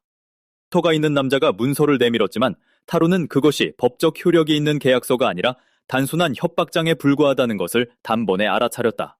타루는 그 문서가 무효라고 선언하며 불법적인 빚은 갚지 않겠다고 단호하게 말했고 더 이상 살키아를 가족으로 인정하지 않겠다고 못 박았다. 단호한 거절에 격노한 살키아는 아들이 거짓말을 하고 있다며 큰 소리로 비난했다. 그때 전직 모험가였던 현지 주점 주인이 나서서 상황을 중재하기 시작했다. 그는 타루를 괴롭히면 도시 전체를 적으로 돌리게 될 것이라고 공격적인 채권자들에게 엄중히 경고하며 목숨이 아깝다면 조용히 떠나라고 충고했다. 곁에 있던 다른 사람도 타루가 남은 미스릴 보상금을 지역 보육원에 아낌없이 기부했다는 사실을 강조하며 거들었다. 분위기가 심상치 않게 흘러가자 흉터가 있는 우두머리와 그의 부하들은 떠날 채비를 했다. 하지만 타루는 그들이 나가기 전에 멈춰 세웠다. 그는 아버지의 빚으로 불편을 끼쳐 죄송하다며 우두머리에게 보상으로 금화 한 입을 건넸다. 그 행동에 당황하면서도 두둑한 돈에 만족한 악당들은 서둘러 자리를 떴다. 타루는 주점 주인에게 소란을 피워 죄송하다고 사과했지만 맥주를 마시며 이 모든 상황을 조용히 지켜보고 있던 수염난 낯선 남자의 존재는 전혀 눈치채지 못했다. 그 후 숲에서 약초를 캐던 타루는 근처에 숨어있는 위협적인 기척을 감지했다.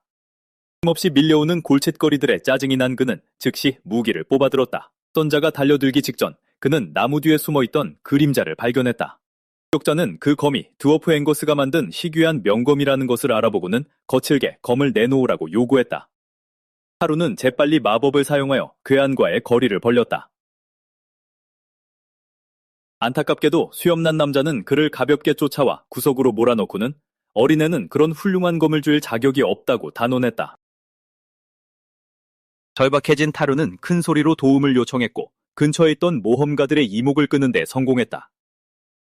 다가오는 목소리에 짜증이 난 수염난 습격자는 소년을 향해 곧장 화살을 쏘았다. 타루는 아군 모험가들이 현장으로 달려와 주변을 확보하고 그의 안전을 보장하기 불과 몇 초 전에 아슬아슬하게 화살을 쳐냈다. 무사히 구출되어 안도한 소년은 이제 제발 조용히 채집 임무를 마칠 수 있기를 바랐다. 모험가 길드로 돌아온 타루는 한정판 게임 보드를 완성하겠다고 다짐하며 최고급 목재들에 집중했다. 그는 꼼꼼한 작업 끝에 10개의 완제품 세트를 성공적으로 만들어냈다. 이렇게 빠른 제작 속도는 육체적으로 꽤나 지치는 일이었지만 새로 얻은 정밀 스킬 덕분에 모든 부품을 완벽하고 일관되게 완성할 수 있었다.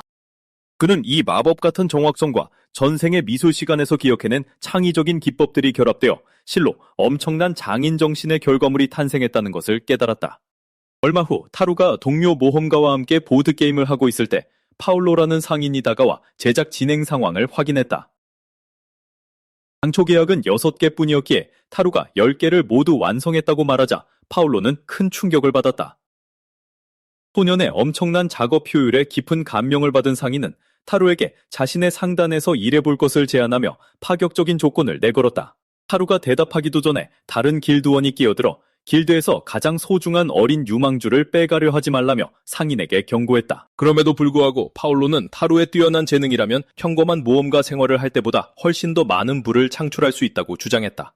길드장이 개입하여 만약 타루를 꼬드겨 떠나게 한다면 파울로의 상단과 모든 상업적 관계를 끊어버리겠다고 으름장을 놓았다.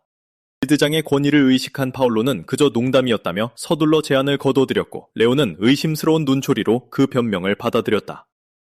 대화 주제를 바꿔 타루는 곧 있을 수도로의 여정에 대해 물었다. 레오는 파울로에게 타루가 누구를 가르치게 될지 확인했느냐고 물었다.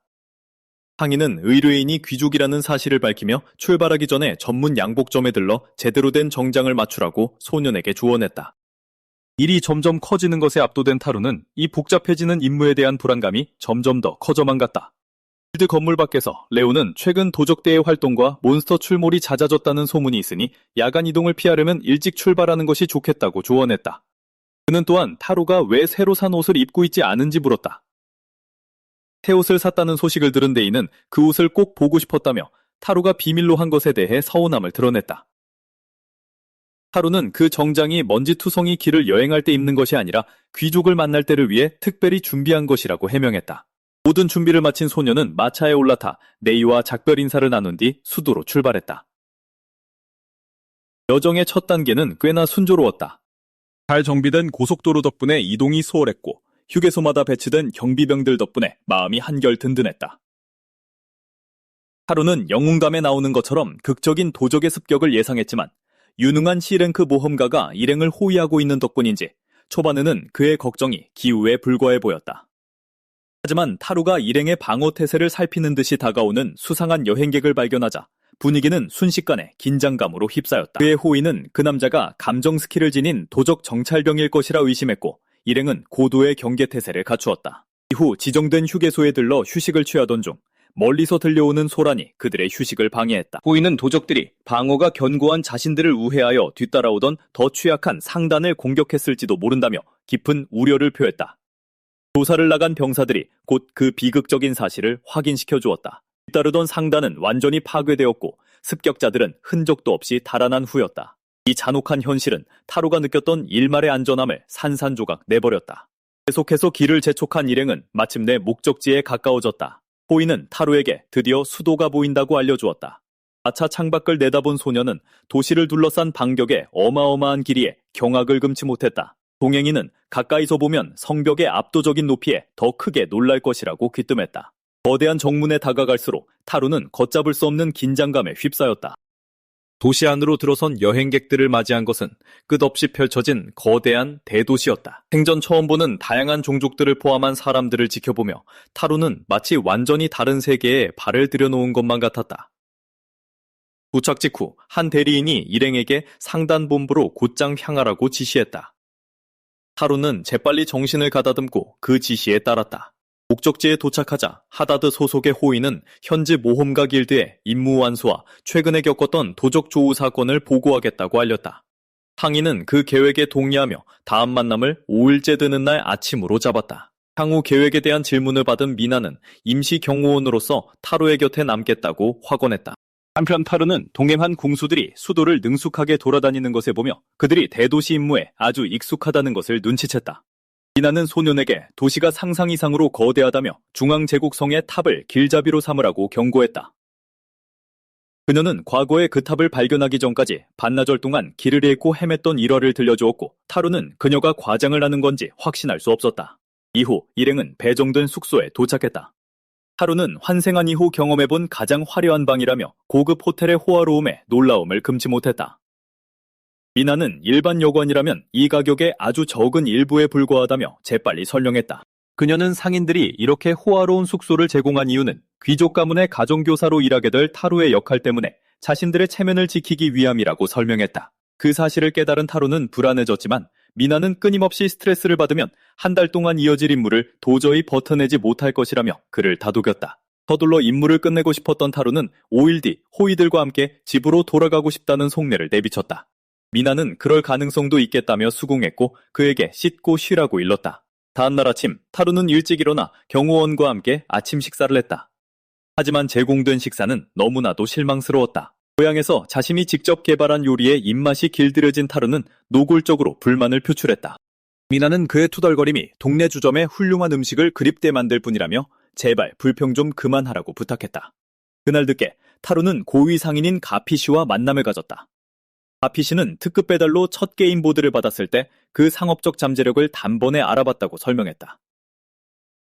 자신의 아이들조차 이 게임에 푹 빠진 것을 본 상인은 이미 수도의 귀족들에게 이를 홍보하기 시작한 참이었다. 위장된 신분을 유지하며 타루는 감사를 표하고 자신의 가짜 스승인 몹이 무척 기뻐할 것이라고 말했다. 그러나 가피씨는 소년의 예술적인 재능에 깊은 감명을 받았다며 한정판 보드에 담긴 타루의 개인적인 솜씨를 대놓고 극찬했다. 타루는 귀족들의 쓸데없는 관심을 피하기 위해 자신이 제작자라는 진짜 정체를 절대 비밀로 해줄 것을 단호하게 요구했다. 가피씨는 비밀을 지켜주기로 동의했지만 침묵의 대가로 맞춤형 게임 보드를 요구하며 교활하게 협상에 나섰다. 타루는 그 노련한 상인의 계산적인 사업 수완을 실감했다. 다음날 귀족의 저택으로 향하던 타루는 주변의 화려한 풍경에 잔뜩 주눅든 기색이 역력했다. 동행하던 파울로 역시 이렇게 위험 있는 곳은 처음이라 자신도 똑같이 긴장된다고 고백하며 소년에게 침착하라고 조언했다. 미나의 태연한 모습을 지켜보며 타루는 그녀의 존재 자체만으로도 큰 위안을 얻었다. 그녀는 침착함을 유지하는 것이 경호원으로서의 의무일 뿐이라고 설명했지만 타루는 그녀가 자신의 불안을 덜어주기 위해 일부러 그러는 건 아닌지 생각했다. 마침내 그들의 마차는 거대한 저택에 도착했다. 타루는 이 호화로운 저택이 고위 귀족의 소유일 것이라고 짐작했다. 파울로는 그들이 예상했던 헬리노 백작이 아니라 왕국의 총리인 발레라 공작의 저택을 방문한 것이라고 바로잡았다. 이 사실은 타루에게 엄청난 충격을 주었고 그는 자신의 의뢰인이 가진 막강한 정치적 권력을 그제야 실감했다. 곧 한 집사가 다가와 일행에게 안으로 따라오라고 안내했다. 굉장한 대저택에 들어서자 하인은 그들에게 문가 근처에서 잠시 기다려달라고 요청했다. 인접한 방안을 들여다본 타루는 사람들이 잔뜩 모여있는 것을 발견했고 그로 인해 그의 긴장감은 더욱 치솟았다. 갑자기 시스템 알림이 타루의 생각을 끊으며 특별한 조건이 충족되었다고 알렸다. 놀랍게도 그 목소리는 그가 감정 억제라는 새로운 능력을 획득했다고 알려왔다. 엘리트들로 가득 찬 방안을 살피며 타루는 그 능력의 발동 조건을 추론해냈다. 여러 명의 고위 관료들이 동시에 그에게 감정 마법을 사용했기 때문에 그는 스킬을 잠금 해제했던 것이다. 이 새로운 방어력을 시험해보고 싶었던 그는 압도적인 분위기의 인물이 가피시 상회 대표를 맞이하기 위해 복도로 들어서는 것을 기다렸다. 그 남자는 즉시 타루를 알아보고는 가정교사가 믿을 수 없을 정도로 어리다는 사실에 놀라움을 표했다. 새로 나타난 인물의 권위적인 태도를 살피며 타루는 이자가 바로 재상일 것이라고 직감했다. 상인은 타루를 게임 발명가의 수제자이자 이번 임무를 위해 지정된 강사라고 정중히 소개했다. 이에 귀족은 실력을 증명해보라며 소년에게 3번의 연속 대국을 제안했다. 타루는 그 시험이 약간 거만하게 느껴졌지만 공작 입장에서는 어린아이를 가정교사로 들이는 것에 회의적일 수밖에 없다는 것을 이해했다. 정중한 인사와 함께 도전을 받아들인 타루는 진지하게 대국에 임하기로 결심하며 테이블에 앉았다. 근처의 귀족들은 평민치고는 놀라울 정도로 세련된 소년의 매너를 주목하며 그 상황을 지켜보았다. 이나는 타루가 압박감 속에서도 무사히 자신의 실력을 증명해내기를 속으로 간절히 바랬다. 타루가 상대에게 선공을 양보하며 마침내 대국이 시작되었다. 그 플레이어는 무서운 집중력으로 보드판을 노려보았다.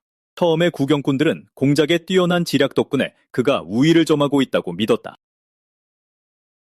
하지만 게임이 진행되면서 타루는 지켜보던 귀족들에게 깊은 인상을 남길 만한 전략적 반전을 실행에 옮겼다. 첫 번째 라운드에서 결정적인 승리를 거두며 타루는 자신의 능력을 증명해 보였다. 패배를 인정한 공작은 게임의 발명가가 왜 그를 이 자리에 선택했는지 충분히 이해했다며 소년의 실력을 칭찬했다. 두 번째 라운드를 준비하며 플레이어들은 말들을 다시 배치했다. 이어진 대국은 훨씬 더 치열했지만 결국 타루가 또 한 번의 승리를 거머쥐었다. 경기를 지켜보던 한 여성 관객은 소년의 첫 수가 의도적인 함정이 아니었는지 의문을 품었다. 연이은 패배에도 굴하지 않고 귀족은 3번째 게임을 요청했다. 타루의 전략을 분석한 공작이 자신의 플레이 방식을 조정하면서 팽팽하게 맞서던 경기는 결국 무승부로 끝났다. 대국이 끝난 후 타루는 감사를 표하면서도 자신이 단순한 오락 활동을 너무 진지하게 대하는 것은 아닌지 속으로 자문했다. 나중에 타루는 보드의 모서리를 차지하는 것이 유리하긴 하지만 무조건 승리를 보장하는 것은 아니며 바로 그 점이 이 게임의 묘미라고 설명했다. 얼마 지나지 않아 상인은 타루의 활약을 극찬했다. 그는 소년이 전략적으로 초반 우위를 점했다가 막판에 판세를 뒤집었으며 마지막에는 상대를 배려해 일부러 무승부를 유도한 것 같다고 지적했다. 타루는 그 칭찬을 재빨리 일축하며 귀족이 무승부를 이끌어내기 위해 자신의 전술에 완벽히 적응한 것뿐이고 재대결을 한다 해도 자신의 승리를 장담할 수 없다고 해명했다. 그때 재상이 타루에게 다가와 처음에 시험했던 것을 사과했다. 그는 게임의 단순함이 플레이어의 본성을 효과적으로 드러낸다는 사실을 깨달았다. 자신의 자만심을 인정한 공작은 둘 사이에 엄청난 실력 차이를 깨달았고 점소남을 배우게 해준 타루에게 감사를 표했다. 이에 대한 화답으로 타루는 귀족의 놀라운 회복력과 적응력을 칭찬했다. 서로에 대한 존중에 흡족해진 공작은 그를 부른 진짜 목적을 밝혔다. 그는 누군가를 위해 소년을 직접 평가하고자 알라노 백작으로부터 이번 자리를 넘겨받았다고 설명했다. 이 고백은 자신이 느꼈던 감정 마법에 대한 타루의 초기 의심을 확신으로 바꿔주었다. 대상은 자신에게 특수한 감정 스킬이 있으며 사람을 정확하게 판단하는 자신의 능력을 굳게 믿고 있다고 털어놓았다. 하지만 그는 타루의 특이한 저항력을 눈치채고 있었다. 귀족은 소년의 진짜 능력을 아주 잠깐 엿보았지만 이내 그것이 갑자기 사라지고 지극히 평범한 능력치로 대체되었다고 설명했다. 이런 일은 전례가 없었다고 인정한 공작은 타루에게 마법 차단을 잠시 해제해달라고 정중히 요청했다. 그는 대단히 중요한 인물에게 소년을 소개하기 전 완전한 신뢰를 구축하는 것이 필수적이라고 강조했다. 대상의 예리한 통찰력을 알아본 타로는 그 요청을 신중하게 고민했다. 그는 협조를 통해 자신만의 왜곡된 능력에 대한 단서를 얻을 수 있기를 내심 바랐다. 결국 그는 오직 공작만을 위해 마법 방어벽을 낮추기로 동의했다. 타로가 은폐 스킬을 해제하자 재상은 그의 진정한 상태창을 확인할 수 있었다. 나이 지긋한 그는 눈에 띄게 경악했다. 소년의 신체 능력은 나이에 걸맞게 낮았지만 나머지 능력치들이 하나같이 범상치 않았기 때문이다. 귀족은 정밀이라는 스킬이 소년의 신체 능력을 눈에 띄게 끌어올려주고 있다는 사실에 주목했다. 그는 진실의 눈이라는 스킬을 본 적은 없었지만 자신의 감정 마법과 맞닿아 있는 그 연관성에 매료되었다. 또한 그는 기척감지 능력도 성공적으로 찾아냈고 타로는 이 철저한 검사 앞에 완전히 발가벗겨진 듯한 기분을 느꼈다. 게다가 재상은 매우 기이한 현상 하나를 짚어냈다. 진짜 왜곡 현상에도 불구하고 타로는 신체 능력치의 일반적인 상승도 없이 여러 직업에 걸쳐 레벨업을 해왔던 것이다. 이 놀라운 사실은 타로를 깜짝 놀라게 했다. 그동안의 막대한 노력이 실제로 눈에 보이는 결과를 만들어냈다는 사실을 깨닫자 그는 깊은 성취감을 느꼈다.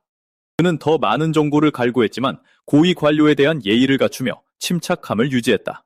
재상은 전에도 글자가 왜곡되는 이상 현상을 분석한 적은 있지만 타로의 근본적인 능력은 파악할 수 없다고 설명했다. 타로가 부연 설명을 부탁하자 공작은 그런 숨겨진 특성을 파악하려면 보통 S급 감정과 대상의 스탯 성장 패턴에 대한 정밀한 분석이 필요하다고 답했다.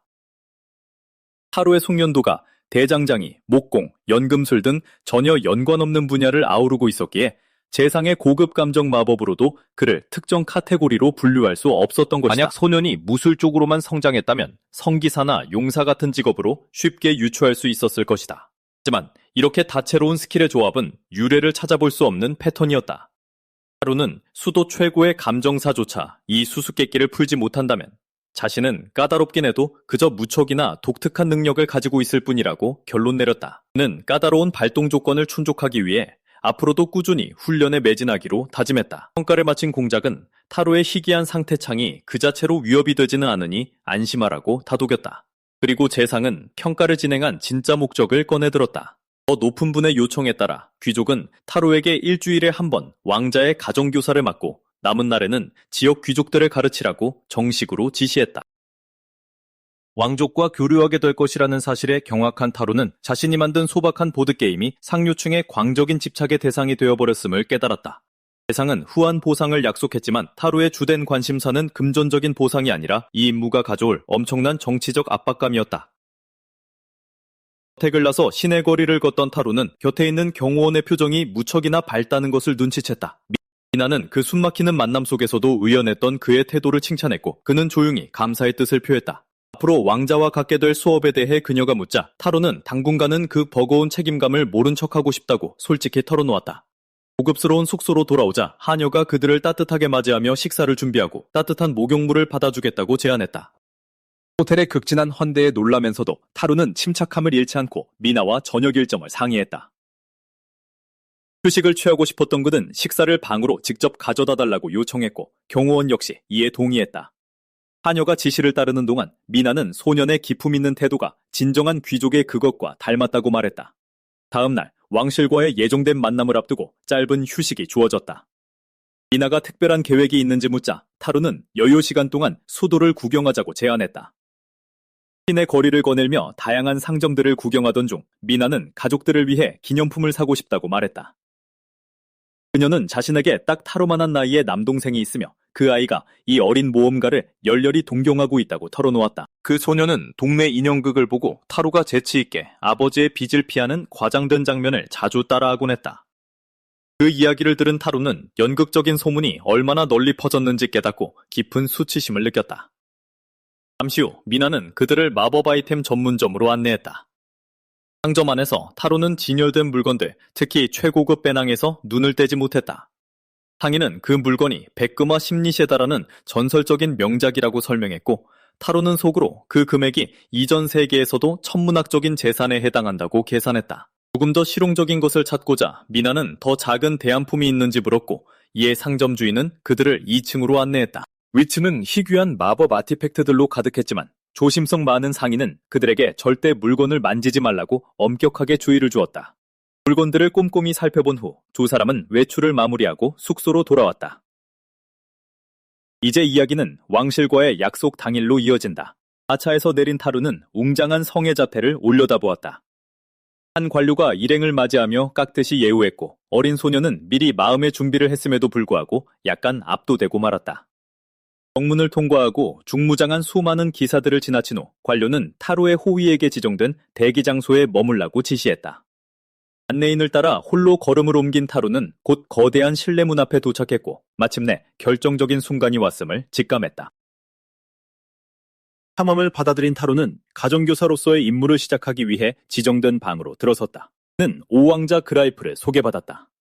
특유의 귀 덕분에 엘프라는 것은 단번에 알아봤지만 왕족의 전반적인 겉모습은 타루의 예상을 완전히 빗나갔다. 가정교사가 너무 어려서 놀란 왕자는 그의 자질을 대놓고 의심했다. 타루는 모부의 수제자라고 자신을 소개하며 프로페셔널한 태도를 유지했다. 새로운 강사가 자신보다도 더 어려 보인다고 그라이프가 지적했을 때 타루는 이 소년이 외적인 관찰을 통해 기선을 제압하려 한다는 사실을 깨달았다. 형식적인 인사를 뒤로하고 두 사람은 첫 대국을 시작했다. 게임을 진행하면서 왕자는 보드의 메커니즘에 푹 빠져들었다. 타루는 아이를 이기게 해줄까 고민하기도 했지만 결국 자신의 모든 실력을 발휘해 가볍게 승리를 거두었다. 패배에 익숙하지 않았던 좌절한 왕자는 이성을 잃고 체스판을 엎어버렸다. 그는 가정교사가 속임수를 썼다고 비난하며 압도적인 승리의 숨겨진 비밀을 당장 털어놓으라고 다그쳤다. 회악의 짜증을 받기 위해 타루는 부당한 방법을 쓴 적이 없다며 침착하게 부인했다. 그는 왕자가 평정심을 되찾으면 자신의 고급 전략들을 전수해주겠다고 약속했다. 보드게임에는 수많은 복잡한 전술이 담겨 있다고 설명하며 타루는 특히 고도의 역전 기술에 초점을 맞춘 엄격한 훈련을 제공하겠다고 제안했다.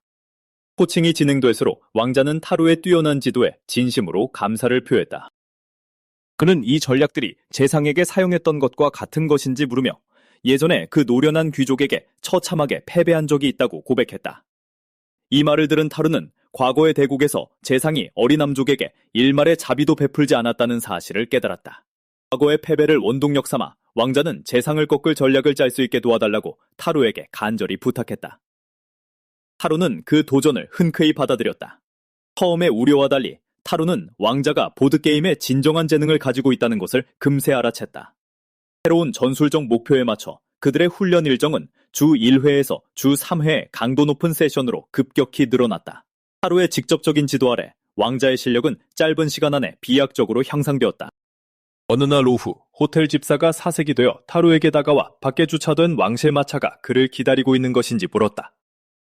당황한 소년이 채 대답하기도 전에 겁에 질린 집사는 무릎을 꿇고 자신들의 부족했던 서비스에 대해 사죄했다. 왕실의 귀빈을 달래기 위해 집사는 최고급 프레지덴셜 스위트룸으로의 무료 업그레이드를 제안하며 호화로운 식사와 정글 탐험, 계곡, 절벽 다이빙 같은 극한의 레저 활동을 약속했다. 이런 압도적인 VIP 대우에 깊은 부담을 느낀 타루는 그 과도한 호의를 견딜 수 없었다. 결국 그는 숙소를 옮기기로 결정했다. 다른 여관의 자리를 잡으며 미나는 그들의 갑작스러운 퇴실에 이전 호텔 직원들이 노골적으로 아쉬워하더라며 말을 꺼냈다. 타루는 갑작스럽게 숙소를 옮긴 것에 죄책감을 표하면서도 그 극단적인 특별 대우는 감당하기 너무 고통스러웠다고 거듭 강조했다. 얼마 지나지 않아 타루는 상인 연락책을 만나 성에서 더 가까운 새 숙소를 갑자기 부탁해 불편을 끼친 점에 대해 사과했다. 상인은 가피시 상회는 왕자님의 존귀한 스승님을 모시게 되어 기쁠 따름이라며 갑작스러운 숙소 변경에 따른 불편함은 대수롭지 않게 넘겼다. 효율적인 일 처리에 감사하며 타루는 무심코 그를 세브라고 부르며 고마움을 전했다. 상인이 아직 제 이름을 밝힌 적이 없다고 말하자 어색한 침묵이 흘렀고 타루는 자신의 무자귀한 추측이 실제로 맞았다는 사실에 놀랐다. 그 후 얼마 지나지 않아 어린 왕자는 큰 기대를 모았던 보드게임 재대결에서 재상과 마주했다. 수많은 귀족이 지켜보는 가운데 왕자는 경기 내내 완벽한 평정심을 유지했다. 마침내 재상이 미소를 지으며 정식으로 항복을 선언했고 소년의 집중적인 전술 훈련이 확고한 승리를 이끌어냈으니 증명되었다. 경기가 끝난 후 재상은 지난 한 달 동안 왕자의 실력을 놀랍도록 향상시킨 타루를 극찬했다. 감격한 왕자도 이에 동의하며 스승의 이름을 편하게 불러도 되는지 허락을 구했다. 타루가 정중하게 동의하자 왕자는 타루 역시 격식 없이 자신을 플로이라 불러달라고 고집했고 어린 스승은 이 요청을 받아들이기 꽤나 난감했다. 그 순간 타로에게 왕족과의 새로운 우정으로 인해 정령 마법과 함께 권위 스킬을 획득했다는 시스템 알림이 떴다. 떠나기 전 제사는 소년의 미스터리한 문자 왜곡 능력에 대해 자신이 진행 중인 조사를 논의하자며 은밀한 대화를 요청했다. 한 달간의 과외 계약이 공식적으로 끝나면서 타로는 마침내 쉴 수 있는 자유시간을 얻었다. 자신의 성장을 되돌아보며 타로는 본인의 마법 능력을 평가해보았다. 정령 마법은 높이 평가받았지만 그의 원소 주문은 여전히 터무니없이 약해서 작은 불꽃을 피우거나 적은 양의 식수를 만들어내는 정도에 그쳤다. 그는 꾸준히 연습하다 보면 언젠가 숙련도가 오를 것이라 희망했다. 더욱이 평민이라는 자신의 신분을 생각할 때 새로 얻은 권위 스킬이 실용적인 가치가 있을지 의문이 들었다. 기념품 쇼핑을 호위하기 위해 미나가 도착하면서 그의 상념은 끊어졌다.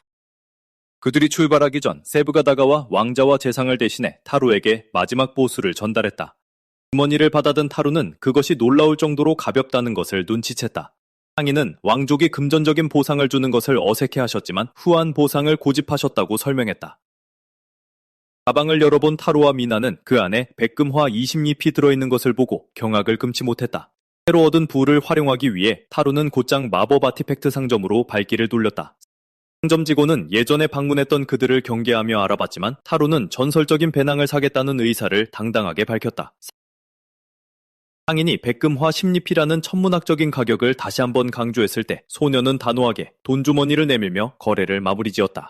상점 직원은 보호 마법이 해제되는 순간 이 어린 손님들이 아티팩트를 훔치려 들지도 모른다고 남몰래 의심하며 진열장 열쇠를 가져왔다. 하지만 타로가 즉시 요구된 백금화들을 꺼내놓자 직원들은 그의 막대한 재력에 완전히 아연실색했다. 그런 다음 그는 미나에게 선물할 생각으로 더 작은 마법 가방에 대한 할인을 요청했다. 그녀는 처음에 그 값비싼 물건을 거절했지만 타로는 이것이 지난 한 달 동안 헌신적으로 호의해준 것에 대한 마땅한 보상이라고 고집했다. 그의 감사한 마음에 굴복한 그녀는 그 보너스를 받아들였다. 거래가 성사된 직후 타로가 마법 수납 스킬을 획득했다는 시스템 알림이 울렸다. 그는 허탈한 한숨을 내쉬었다. 미나가 그들이 실수한 건 아닌지 걱정하자 그는 방금 자연스럽게 수납 능력을 얻었다고 해명하며 그 능력을 공짜로 얻기 직전에 거액을 지불한 것을 뼈저리게 후회했다. 마법 인벤토리를 활용하여 타로는 수도 전역을 돌며 대대적인 쇼핑에 나섰다. 그는 자금이 거의 바닥날 때까지 다양한 물건들을 사들였다. 그의 호의가 과도한 지출에 대해 의문을 제기하자 그는 이를 필수품을 구할 수 있는 드문 기회라고 합리화했다. 외출 도중 낯선 이가 갑자기 소년에게 다가왔다. 정체불명의 그 사람은 타로를 둘러싼 이 세계의 오라가 느껴진다고 무심코 말했고 환생한 소년은 그 날카로운 통찰력에 완전히 얼어붙고 말았다. 고향도시로 돌아갈 시간이 다가오자 타로는 비즈니스 협상을 마무리지었다. 수석상인 가피시는 앞서 수도의 뛰어난 장인들을 활용해 고급 게임보드를 생산하는 제2의 제조 거점을 세우자고 제안한 바 있었다. 타로는 그 수익성 높은 파트너십을 흔쾌히 수락했다. 출발하기 전 파울로는 소년이 정말로 귀중한 물건을 60%나 할인된 가격에 제공할 작정인지 재차 확인했다. 타로는 거래를 확정지으며 상인이 여정을 도와준 것에 대한 감사를 표하고 그들의 그룹과 개발자들 사이에 강력하고 지속적인 관계를 구축하고 싶다고 설명했다. 소년의 재물에 대한 욕심 없는 태도에 감명을 받은 상인은 거래를 마무리지었다. 가피시 상을가 게임의 지역 유통을 전문적으로 관리해줄 것이라 확신하며 타로와 일행은 마침내 왕도를 떠났다. 타로는 수도를 떠나기 전 그들의 전문적인 협업에 감사를 표했다. 요즘은 꽤 오랜 시간이 흐른 것처럼 느껴졌지만 그는 그것이 실제로는 아주 짧은 시간이었음을 깨달았다. 이동하는 동안 그는 무거운 화물도 쉽게 운반하고 물류비를 크게 절감할 수 있는 새로운 마법 수납 스킬의 유용성에 감탄했다. 보기에는 성공적이었음에도 불구하고 그의 오라에 대해 언급했던 미스터리한 낯선이의 말은 여전히 깊은 불안감으로 남아있었다. 결국 미나가 교역로에서 도적들의 활동이 다시 활발해졌다는 보고를 알리며 그의 상념을 깼다. 타로는 자신들의 무사함이 자신의 위협적인 존재감 덕분이라며 농담을 던졌지만 미나는 오직 그들의 안전한 귀환에만 집중했다. 사이치에 도착하자마자 타로는 호이와 헤어져 곧장 길드로 향했다. 그의 여행에 대한 자세한 이야기를 듣고 싶어 안달이 난 네이가 곧 그를 가로막았다. 행정 업무를 마치는 대로 모든 이야기를 다 해주겠다고 약속하며 그는 그녀에게 조금만 참아달라고 달랬다. 타루는 자신이 가장 좋아하는 도시로 돌아왔다는 사실에 안도감을 느꼈지만 최근에 맺은 비즈니스 의무에 대해서도 잊지 않았다. 파올로에게 수도에서 독점적인 한정판 보드를 제작하도록 은밀히 지시했으며 특히 자신의 정체를 보호하기 위해 가명으로 이 고품질 제품들을 마케팅하도록 당부했다. 이 생산분 중 3개의 보드는 플로이 왕자와 재상에게 선물되었고 나머지 2개는 가피 씨가 보관하고 있었다. 길드 사무소에서 고블린 토벌 의뢰를 고른 타루는 자신의 등급이 A랭크로 승급했다는 소식에 기뻐했다. 네이가 그 임무를 혼자 처리하겠다는 결정에 우려를 표했지만 타루는 망설임을 극복하고 독립심을 길러야 한다고 고집했다. 깊은 곳에서 타루는 기척감지 스킬을 활성화했다. 고블린 2마리의 위치를 파악하고 활과 검을 활용한 조직적인 기습 공격으로 녀석들을 성공적으로 제거했다. 하지만 덤불 속에서 더 큰 마물무리가 나타나면서 상황은 급격히 악화되었다. 폭풍처럼 몰아치는 기습에 압도당한 타루는 타격을 입고 바닥에 쓰러졌고 순간적으로 몸을 가눌 수 없었다. 최절명의 위기에 처한 그는 살아남기 위해 즉시 행동해야 한다는 것을 깨달았다. 갑자기 그의 이마에 기호들이 나타나며 숨겨진 힘의 발동을 알렸다. 마물들은 순식간에 마비되었고 타루에게 반격할 수 있는 확실한 기회가 주어졌다. 그는 남은 적들을 효율적으로 처리했고 활을 이용한 정확한 원거리 사격으로 전투를 마무리지었다. 타루는 간신히 승리를 거머쥐게 해준 권위 스킬에 예기치 않은 발동이 없었다면 분명 끔찍한 일을 당했을 것이라며 가슴을 쓸어내렸다. 길드 홀로 돌아온 그는 탈진하여 쓰러졌고 이에 네이는 그의 부상을 즉각적으로 걱정했다. 곧 레오가 도착하여 타루가 그렇게 어려운 임무를 완수한 것을 칭찬하며 그의 숨겨진 잠재력이 이전에 생각했던 것보다 훨씬 더 클지도 모른다고 말했다. 소녀는 자신의 생존을 운 덕분이라며 겸손하게 말했지만 레오는 운이야말로 모험가의 성장에 있어 필수적인 요소라고 강조했다. 이후 네이는 타루에게 세이스 백작이 자신의 영지로 그를 초대한다는 정식 서신을 전달했다. 만남의 자리에서 백작은 타루의 신원을 확인하고 그 소년을 보드게임 개인 교사로 고용할 의향을 밝혔다. 백작의 막대한 영향력과 왕실과의 긴밀한 관계, 그리고 정치권 엘리트들과의 친분 등을 고려해 타루는 불필요한 마찰을 피하고자 그 제안을 수락했다. 인교습은 즉시 시작되었고 타루는 이 계약이 안정적으로 유지될 것이라 확신했다. 마오, 레오는 길드원들을 소집해 수도에서 하달된 정부 승인의 대규모 임무를 발표했다. 그것은 교역로를 괴롭히는 범죄 조직들을 소탕하기 위한 합동작전이었다. 타루는 지난번 여행 중에 마주쳤던 바로 그 도적들일 것이라 의심하며 귀를 기울였다. 레오는 지역 길드가 이번 작전에 선발되었음을 확인하며 타루를 3인 전술 부대에 배정했다. 타루는 새로운 팀원들을 소개받았고 그들은 곧바로 전략회의에 돌입했다. 타루의 기척감지 능력을 확인한 후 일행은 도적들이 최근 활동했던 마을들을 방문해 정보를 수집하기로 결정했다. 그들의 계획은 팀의 모든 기술을 활용해 적기지를 찾아내고 정밀 타격을 가하는 것이었다. 출자 준비가 마무리되자 팀은 다음 날 아침 출발할 채비를 마쳤다. 3일 후 폭우가 쏟아지는 가운데 수상한 정착지에 접근한 팀은 경비병에게 정지 명령을 받았다. 후드를 쓴 수석조사관은 그저 마물을 쫓다 길을 잃은 모험가일 뿐이라며 폭풍우를 피할 피난처를 요청했다. 타루는 마을 사람들이 극도로 경계하고 있다는 것을 눈치챘지만 문지기는 결국 그들이 마을 가장자리에 머무는 것을 허락했다. 일행이 임시 숙박비를 지불하겠다고 제안했음에도 그는 본 주거구역 출입을 엄격히 금지했다. 또 다른 남자가 나타나 문제를 일으키지 말라며 일행을 위협하자 타루는 경악을 금치 못했다. 그 목소리를 듣는 순간 타루는 그가 바로 자신을 버린 아버지 사르카라는 것을 깨달았다. 크게 동요한 타루는 과거 자신을 학대했던 바로 그 남자가 이 수상한 마을에 있다고 동료들에게 알렸다.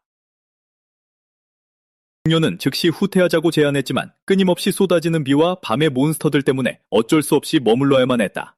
은화 3립으로 숙박비 협상을 마친 일행은 마을 변두리에 간신히 자리를 잡았다. 이러한 대응을 보며 타루는 자신의 의심이 확신으로 바뀌는 것을 느꼈다. 이 마을은 의심할 여지 없이 부족들의 은신처였다. 타루의 동료는 적은 금액을 지불해 마을 사람들의 의심을 훌륭하게 누그러뜨렸다며 일행의 협상력을 칭찬했다. 한편 근처 마차에서 분대의 정찰병이 수상한 움직임이 포착됐다고 보고했다. 그는 예상보다 훨씬 빨리 도적들이 자신들의 존재를 눈치챘다는 것을 깨달았다. 동료 범죄자들에게 알리려는 듯 사르키가 말을 타고 멀어지자 타루는 일행에게 그 남자의 정체를 확실히 알렸다. 이제 주요 도로는 위험하다는 것을 깨달은 그들은 추격을 피해 어둠을 틈타 숲과 산을 가로지르기로 결심했다. 도적단 요새에 대한 정보는 즉각 지역 당국에 전달되었고 대규모 연합포벌 작전에 불씨가 되었다.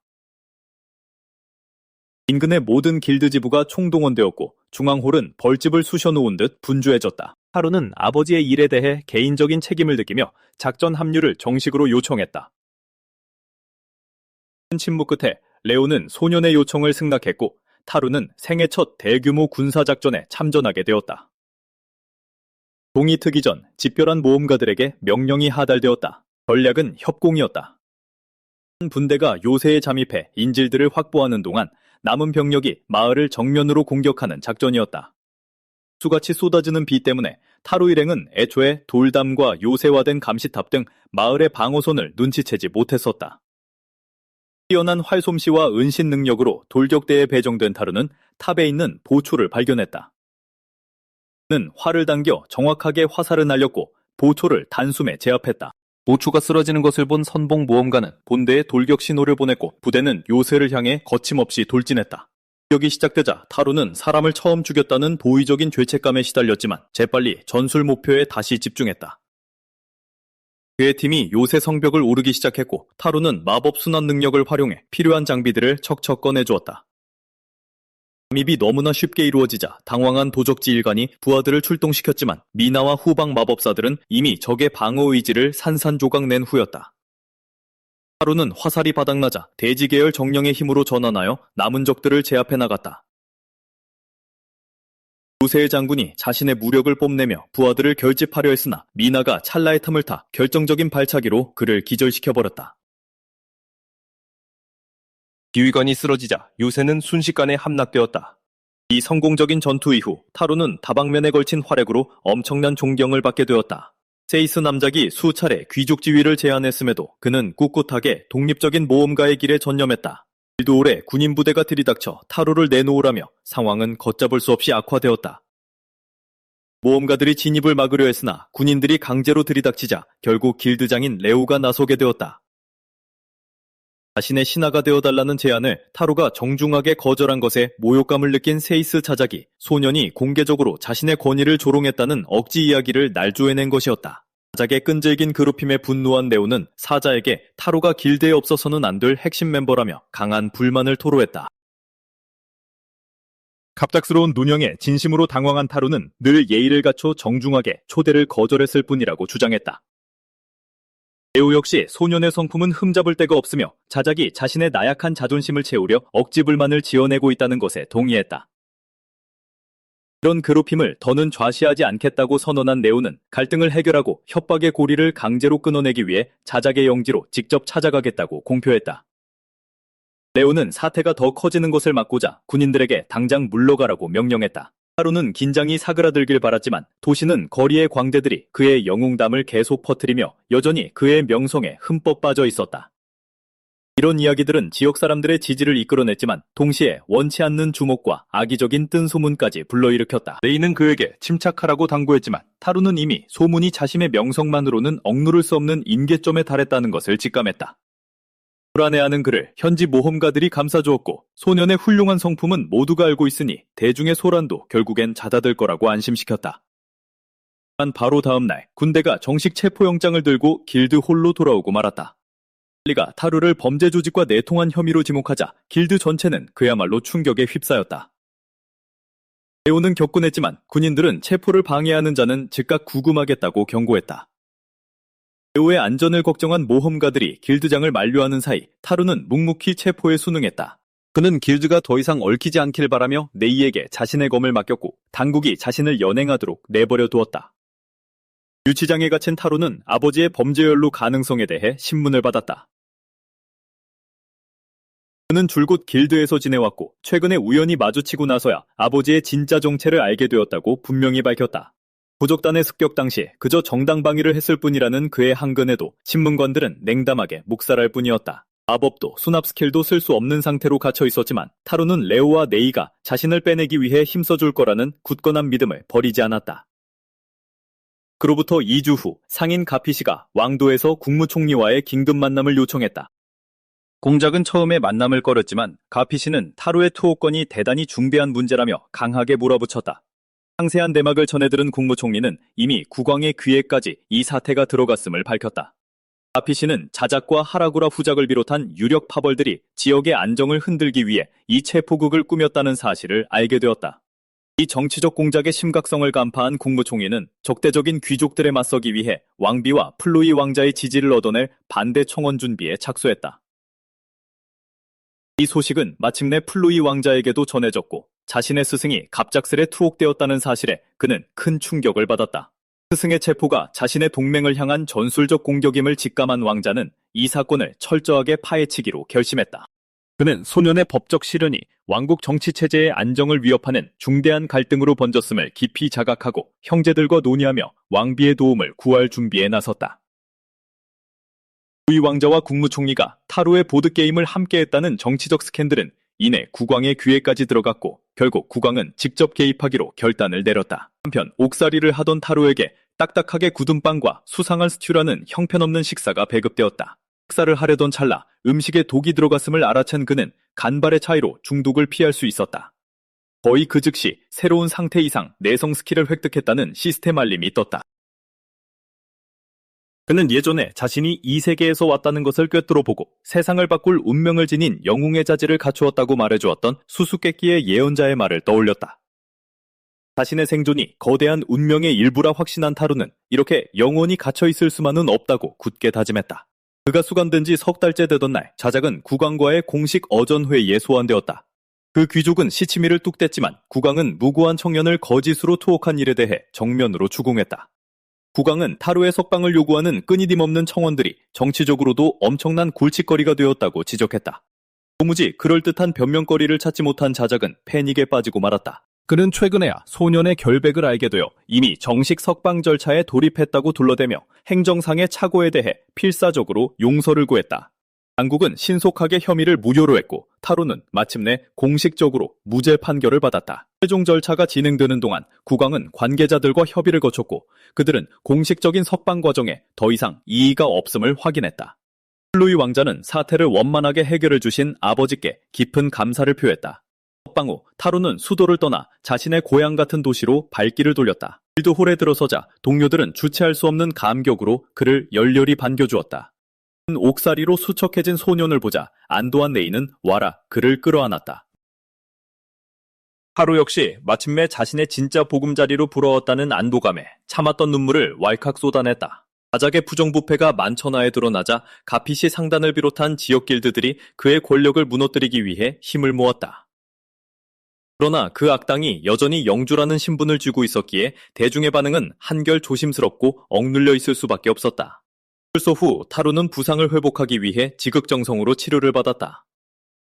의사는 절대 안정을 취하라고 신신당부했지만 길드 동료들은 그저 그가 무사히 돌아온 것만으로도 뛸 듯이 기뻐했다. 건강을 되찾은 타루가 강도 높은 검술 훈련을 재개하자 새로운 초재생 스킬을 보유하는 시스템 알림이 번쩍였다. 이 놀라운 능력은 다음 여정을 준비하는 그의 가슴에 새로운 자신감을 불어넣었다. 레오네이와 대화를 나누던 중 타루는 왕도에서 사온 이국적인 식재료를 활용할 계획을 털어놓았다. 여관 메뉴에 카레라이스라는 새로운 요리를 선보이자는 획기적인 제안을 했다. 처음에는 다들 반신반의했지만 타루는 이 요리의 무궁무진한 가능성을 확신하고 있었다.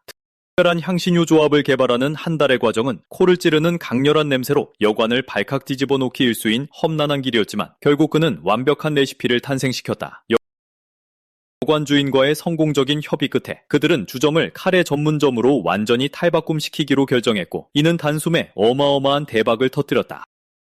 이러한 변화의 와중에 길드 스네브는 그의 오랜 공백으로 인해 타로가 원칙적으로 G등급으로 강등되었음을 명확히 했고 그는 어떠한 불평도 없이 이 주정을 받아들였다. 레이가 그의 성에 대해 조심스레 묻자 타로는 자신이 갓 벗어난 범죄와 얽혀있을 뿐인 아버지의 성을 단호하게 거부했다. 그는 그저 타로라는 이름으로만 불리고 싶다는 뜻을 밝혔고 레이는 그의 결정을 전적으로 지지해 주었다. 일행은 곧이어 가게의 재정적인 미래에 대해 심도 있는 대화를 나누었다. 레오는 길드가 여관의 일상적인 운영을 도맡되 타로가 완벽한 소유권을 가지고 어느 지역 길드 지부에서든 수익금을 찾을 수 있도록 하자는 파격적인 제안을 했다. 그들의 한없는 배려에 감동한 타로는 고개 숙여 깊은 감사를 전했다. 하지만 네오는 그저 그들이 처음 만났을 때 맺었던 상호 지원의 약속을 지키는 것뿐이라며 겸손하게 답했다. 그의 새 출발을 축하하기 위해 길드홀에서는 성대한 환송회가 열렸다. 여행을 떠나는 아침, 네이는 그가 필요한 물건들을 빠짐없이 챙겼는지 확인하며 마지막 준비를 정성껏 도왔다. 진심 어린 작별 인사를 나눈 후 타루는 힘든 시련 속에서도 한결같은 지지를 보내준 네오와 네이에게 마지막으로 깊은 감사의 절을 올렸다. 호위인 미나와 합류한 타루는 한때 자신의 집이었던 도시를 등지고 돌아섰다. 환생부터 지금에 이르기까지의 여정을 돌아보며 그는 불확실한 앞날을 받아들이고 운명이 자신을 다음 모험으로 이끌어주리라 굳게 믿었다. 왕도에 도착한 타루는 미나와 작별 인사를 나눈 뒤 번화한 도심 한가운데를 거닐었다. 드디어 푸른 오라에 둘러싸인 신비로운 예언자가 그의 앞을 가로막았다. 혼란스러워하는 그를 바라보며 그녀는 운명적인 재회를 인정하고 그의 마음을 짓누르는 질문에 던져보라고 권했다. 앞으로 나아갈 길에 대한 인도를 구하며 타로오는 다음 목적지가 어디일지 물었다. 얼마 지나지 않아 타로오는 단자마을의 성문에 도착했다. 길드 소속 모험가임을 밝힌 후에야 입장이 허락되었지만 경비병들은 마을 주민들이 외지인을 몹시 경계하고 있다고 경고했다. 마을의 분위기는 눈에 띄게 차가웠고 그가 파란 지붕의 소박한 길드 건물을 찾아갈 때 주민들은 불신이 가득한 눈초리로 그를 쳐다보았다. 그가 증명서를 제시하자 접수원은 그의 랭크가 고작 G라는 것을 확인하고 의뢰 게시판으로 안내했다. 큰동안 환영에도 불구하고 그는 가장 가까운 숙소로 가는 길을 물었다. 그녀는 근처에 홀로 우두커니 서 있는 이름 없는 여관을 가리켰다. 여관에 도착하자 여주인은 처음에 그를 놀 곳을 찾는 어린아이로 취급하며 들여보내주지 않았다. 하루는 방을 빌리겠다고 고집했고 열흘치 숙박비를 선불로 내며 자신의 재력을 증명하자 여주인은 입을 다물지 못했다. 그는 건물 맨 안쪽에 있는 방을 배정받았다. 들어가자마자 문고리가 떨어져 나갔지만 타루는 이 초라한 방이 새로운 시작을 위한 훌륭한 거점이라 여기며 긍정적인 마음을 잃지 않았다. 자신의 입티를 다지기로 결심한 타루는 저레벨 의뢰를 받기 시작했다. 그는 지붕 수리 의뢰를 순식간에 끝내고 단 몇 분 만에 길드로 돌아왔다. 접수원은 전문가 뺨치는 작업 완성도에 놀라며 그가 정식으로 목공 훈련을 받았는지 물었다. 서류 작업을 마친 그녀는 그의 뛰어난 효율성 덕분에 그가 F랭크로 승급했다고 알려주었다. 방으로 돌아온 타로우에게 옆방에 사는 동료 모험가 밥이 다가왔다. 그인 밥은 자신을 소개하며 앞으로 기회가 되면 함께 협력하고 싶다는 뜻을 내비쳤다. 그는 또한 길드 수리를 도맡아준 덕분에 직원들의 수고를 크게 덜었다며 타로우에게 감사를 표했다. 밥의 다정한 태도에 고마움을 느낀 타로우는 용기를 얻었고 다음 날엔 더 난이도 높은 F랭크 의뢰에 도전하기로 마음먹었다.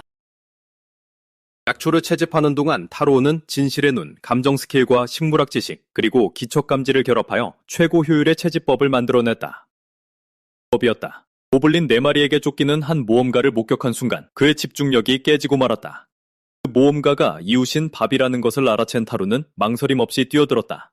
그는 정확한 화살로 고블린 1마리를 처치하고 검을 휘둘러 남은 3마리를 제압했다. 하지만 밥에게 다가갔을 때 그는 독을 품은 상처로 인해 쓰러져 고통스러워하고 있었다. 근처에 떨어진 독단검을 발견한 타루는 사태의 심각성을 깨달았다. 그는 서둘러 가방에서 연고와 약을 꺼냈다. 하지만 일반적인 치료만으로는 부족할까 두려웠던 그는 밥의 생존 확률을 높이기 위해 포션에 해독제를 추가로 섞는 기지를 발휘했다. 의료 스킬을 활용하여 타로오는 밥의 호흡을 안정시키고 독을 억제했지만 그 여파로 극심한 육체적 피로가 몰려왔다. 그는 제대로 된 치료를 위해 의식을 잃은 동료를 마을로 옮기기로 결정했다. 마을 의원에게 도착한 타로오는 의사의 냉담한 태도에 큰 충격을 받았다. 의사는 타로오의 신속한 응급처치가 모험가의 목숨을 살렸다고 인정하면서도 더 이상의 치료를 거부하며 타로에게 당장 환자를 데리고 나가라고 차갑게 쏘아붙였다. 마침내 마을에 피도 눈물도 없는 냉혹함에 경악하며 타로는 밥을 자신의 방으로 옮겼다. 마침내 정신을 차린 밥은 자신이 어디에 있는지 모르겠다며 당혹스러워했다. 타로는 고블린들의 습격에서 그를 구출하고 중독을 치료해 주었다고 설명했다. 그는 마을 길가에 있는 성소에서 일상적인 몬스터 토벌 의뢰를 수행 중이었다고 말했다. 마을의 소신을 모시는 그곳이 최근 들어 비정상적인 몬스터들의 활동 거점이 되었다고 그는 덧붙였다. 수인독인 밥은 자신의 예민한 감각에 의존해 성소에서 뿜어져 나오는 역겹고 수상한 악취가 마을 전체에 퍼져 있다며 타로에게 경고했다. 마을의 과거를 떠올리며 밥은 마을 장로들이 이곳 주민들을 따뜻하지 환환대하는 사람들이라 묘사했던 적이 있다며 지금의 적대적인 분위기와는 전혀 다르다고 말했다. 위험에도 불구하고 밥은 마을에 졌던 오랜 빚 때문에 성소를 조사해야 한다는 개인적인 의무감을 느꼈다. 그 문제로 토벌 의뢰를 정식으로 받을 수 없었던 타루는 독립적인 정찰병으로서 그를 돕겠다고 자청했다. 그는 감사한 마음으로 제안을 받아들였고 타루가 눈을 감은 채 감각을 목표물에 집중하며 두 사람은 숲을 향해 발걸음을 옮겼다. 타루는 기척감지 스킬을 활용해 숲을 헤쳐나갔고 신비로운 성소를 찾는 데 집중하기 위해 외톨이 고블린을 교묘하게 피해갔다. 목적지에 가까워질수록 그는 희귀하고 교활한 고블린 소설어를 포함한 적들이 엄청난 규모로 몰려있다는 것을 감지했다. 그 소설어가 밥을 죽음 직전까지 몰고 갔던 독단검의 출처일 것이라 확신한 타루는 이번 위협의 심각성을 뼈저리게 느꼈다. 성소 구조물을 향해 분주히 움직이는 몬스터들의 존재만으로도 이미 그곳은 타락한 듯 보였다. 타루가 다음 행동을 결정하기도 전에 밥이 도착했고 그는 즉시 적들에게 발각되고 말았다. 고블린 떼가 모험가에게 우르르 몰려드는 사이 소설어는 강력한 파이어볼을 영창하기 시작했다. 타루가 먼 거리에서 소설어를 저격하려 했지만 갑옷을 입은 고블린 호위병이 난입해 화살로부터 마법사를 방어했다. 엄청난 적의 수에 고전하는 밥을 본 타루는 마법으로 돌을 치명적인 속도로 날려 틈을 만들었고 그들이 전열을 가다듬고 숲 깊은 곳으로 후퇴할 수 있도록 도왔다. 안전한 거리까지 피신한 후 만신창이가 된 밥은 두 번째 목숨을 빚졌다며 타루에게 고마워했고 자신이 쓸데없는 위험을 자초하는 경향이 있다고 시인했다. 그들은 마을로 돌아와 상황을 보고했지만 접수온 클로이는 갑옷 고블린과 소설어가 나타났다는 소식에 얼굴이 사색이 되었다.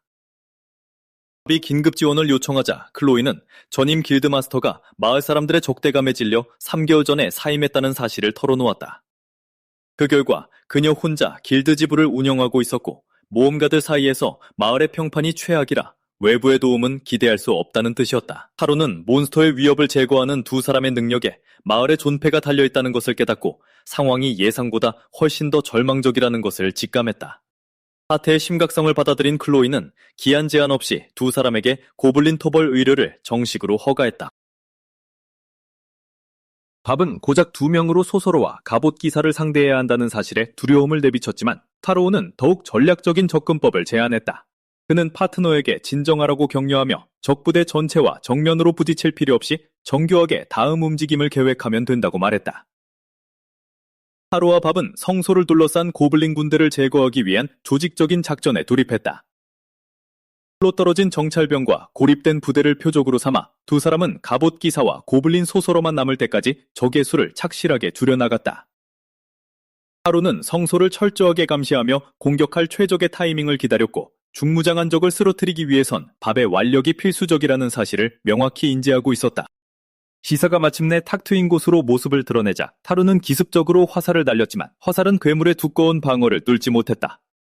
밥의 공격 역시 고블린의 방패에 허무하게 막히고 말았다. 전술을 바꾼 타루는 암흑마법으로 기사를 기절시켜 밥이 공격할 수 있는 찰나의 빈틈을 만들었고 그 사이 자신의 검으로 치명타를 입혔다. 하지만 기사가 진영의 허점을 간파하고 밥에게 묵직한 일격을 가하면서 전세는 다시 역전되었다. 드디어 타루마저 일격을 맞고 바닥에 나뒹굴었다. 고블린 기사가 숨통을 끊으려 다가오던 찰나 갑자기 푸른 오라가 타루를 휘감았다. 꽂히는 힘에 이끌려 소녀는 마지막 필살의 일격을 날려 갑옷괭 괴물을 산산조각냈다. 승리에도 불구하고 타루의 상황은 여전히 위태로웠다. 어둠 속에서 나타난 고블린 소설어가 맹렬한 화염 마법을 퍼붓기 시작했다. 타루는 초재생 스킬을 사용해 부상을 순식간에 치료하며 공격을 아슬아슬하게 피했다. 그는 의식을 잃은 밥에게 간신히 회복 포션을 던져주고는 암흑 마법을 써서 소설어의 파이어볼을 튕겨냈다. 소설어가 거대한 화염 폭풍을 쏟아내면서 상황은 일촉즉발의 위기로 치달았다. 하지만 때마침 정신을 차린 밥이 난입하여 갑옷을 입은 위협을 효과적으로 박살내며 그들의 승리를 확정지었다. 서로의 목숨을 구한 것에 대해 짧게 감사를 나눈 뒤 타루는 성소를 더 조사하기로 했고 밥은 의뢰의 완수를 보고하기 위해 마을로 돌아갔다. 건물 안으로 들어선 타루는 내부가 텅 비어있음을 확인했지만 여전히 불길한 기운이 맴돌고 있는 것을 느꼈다.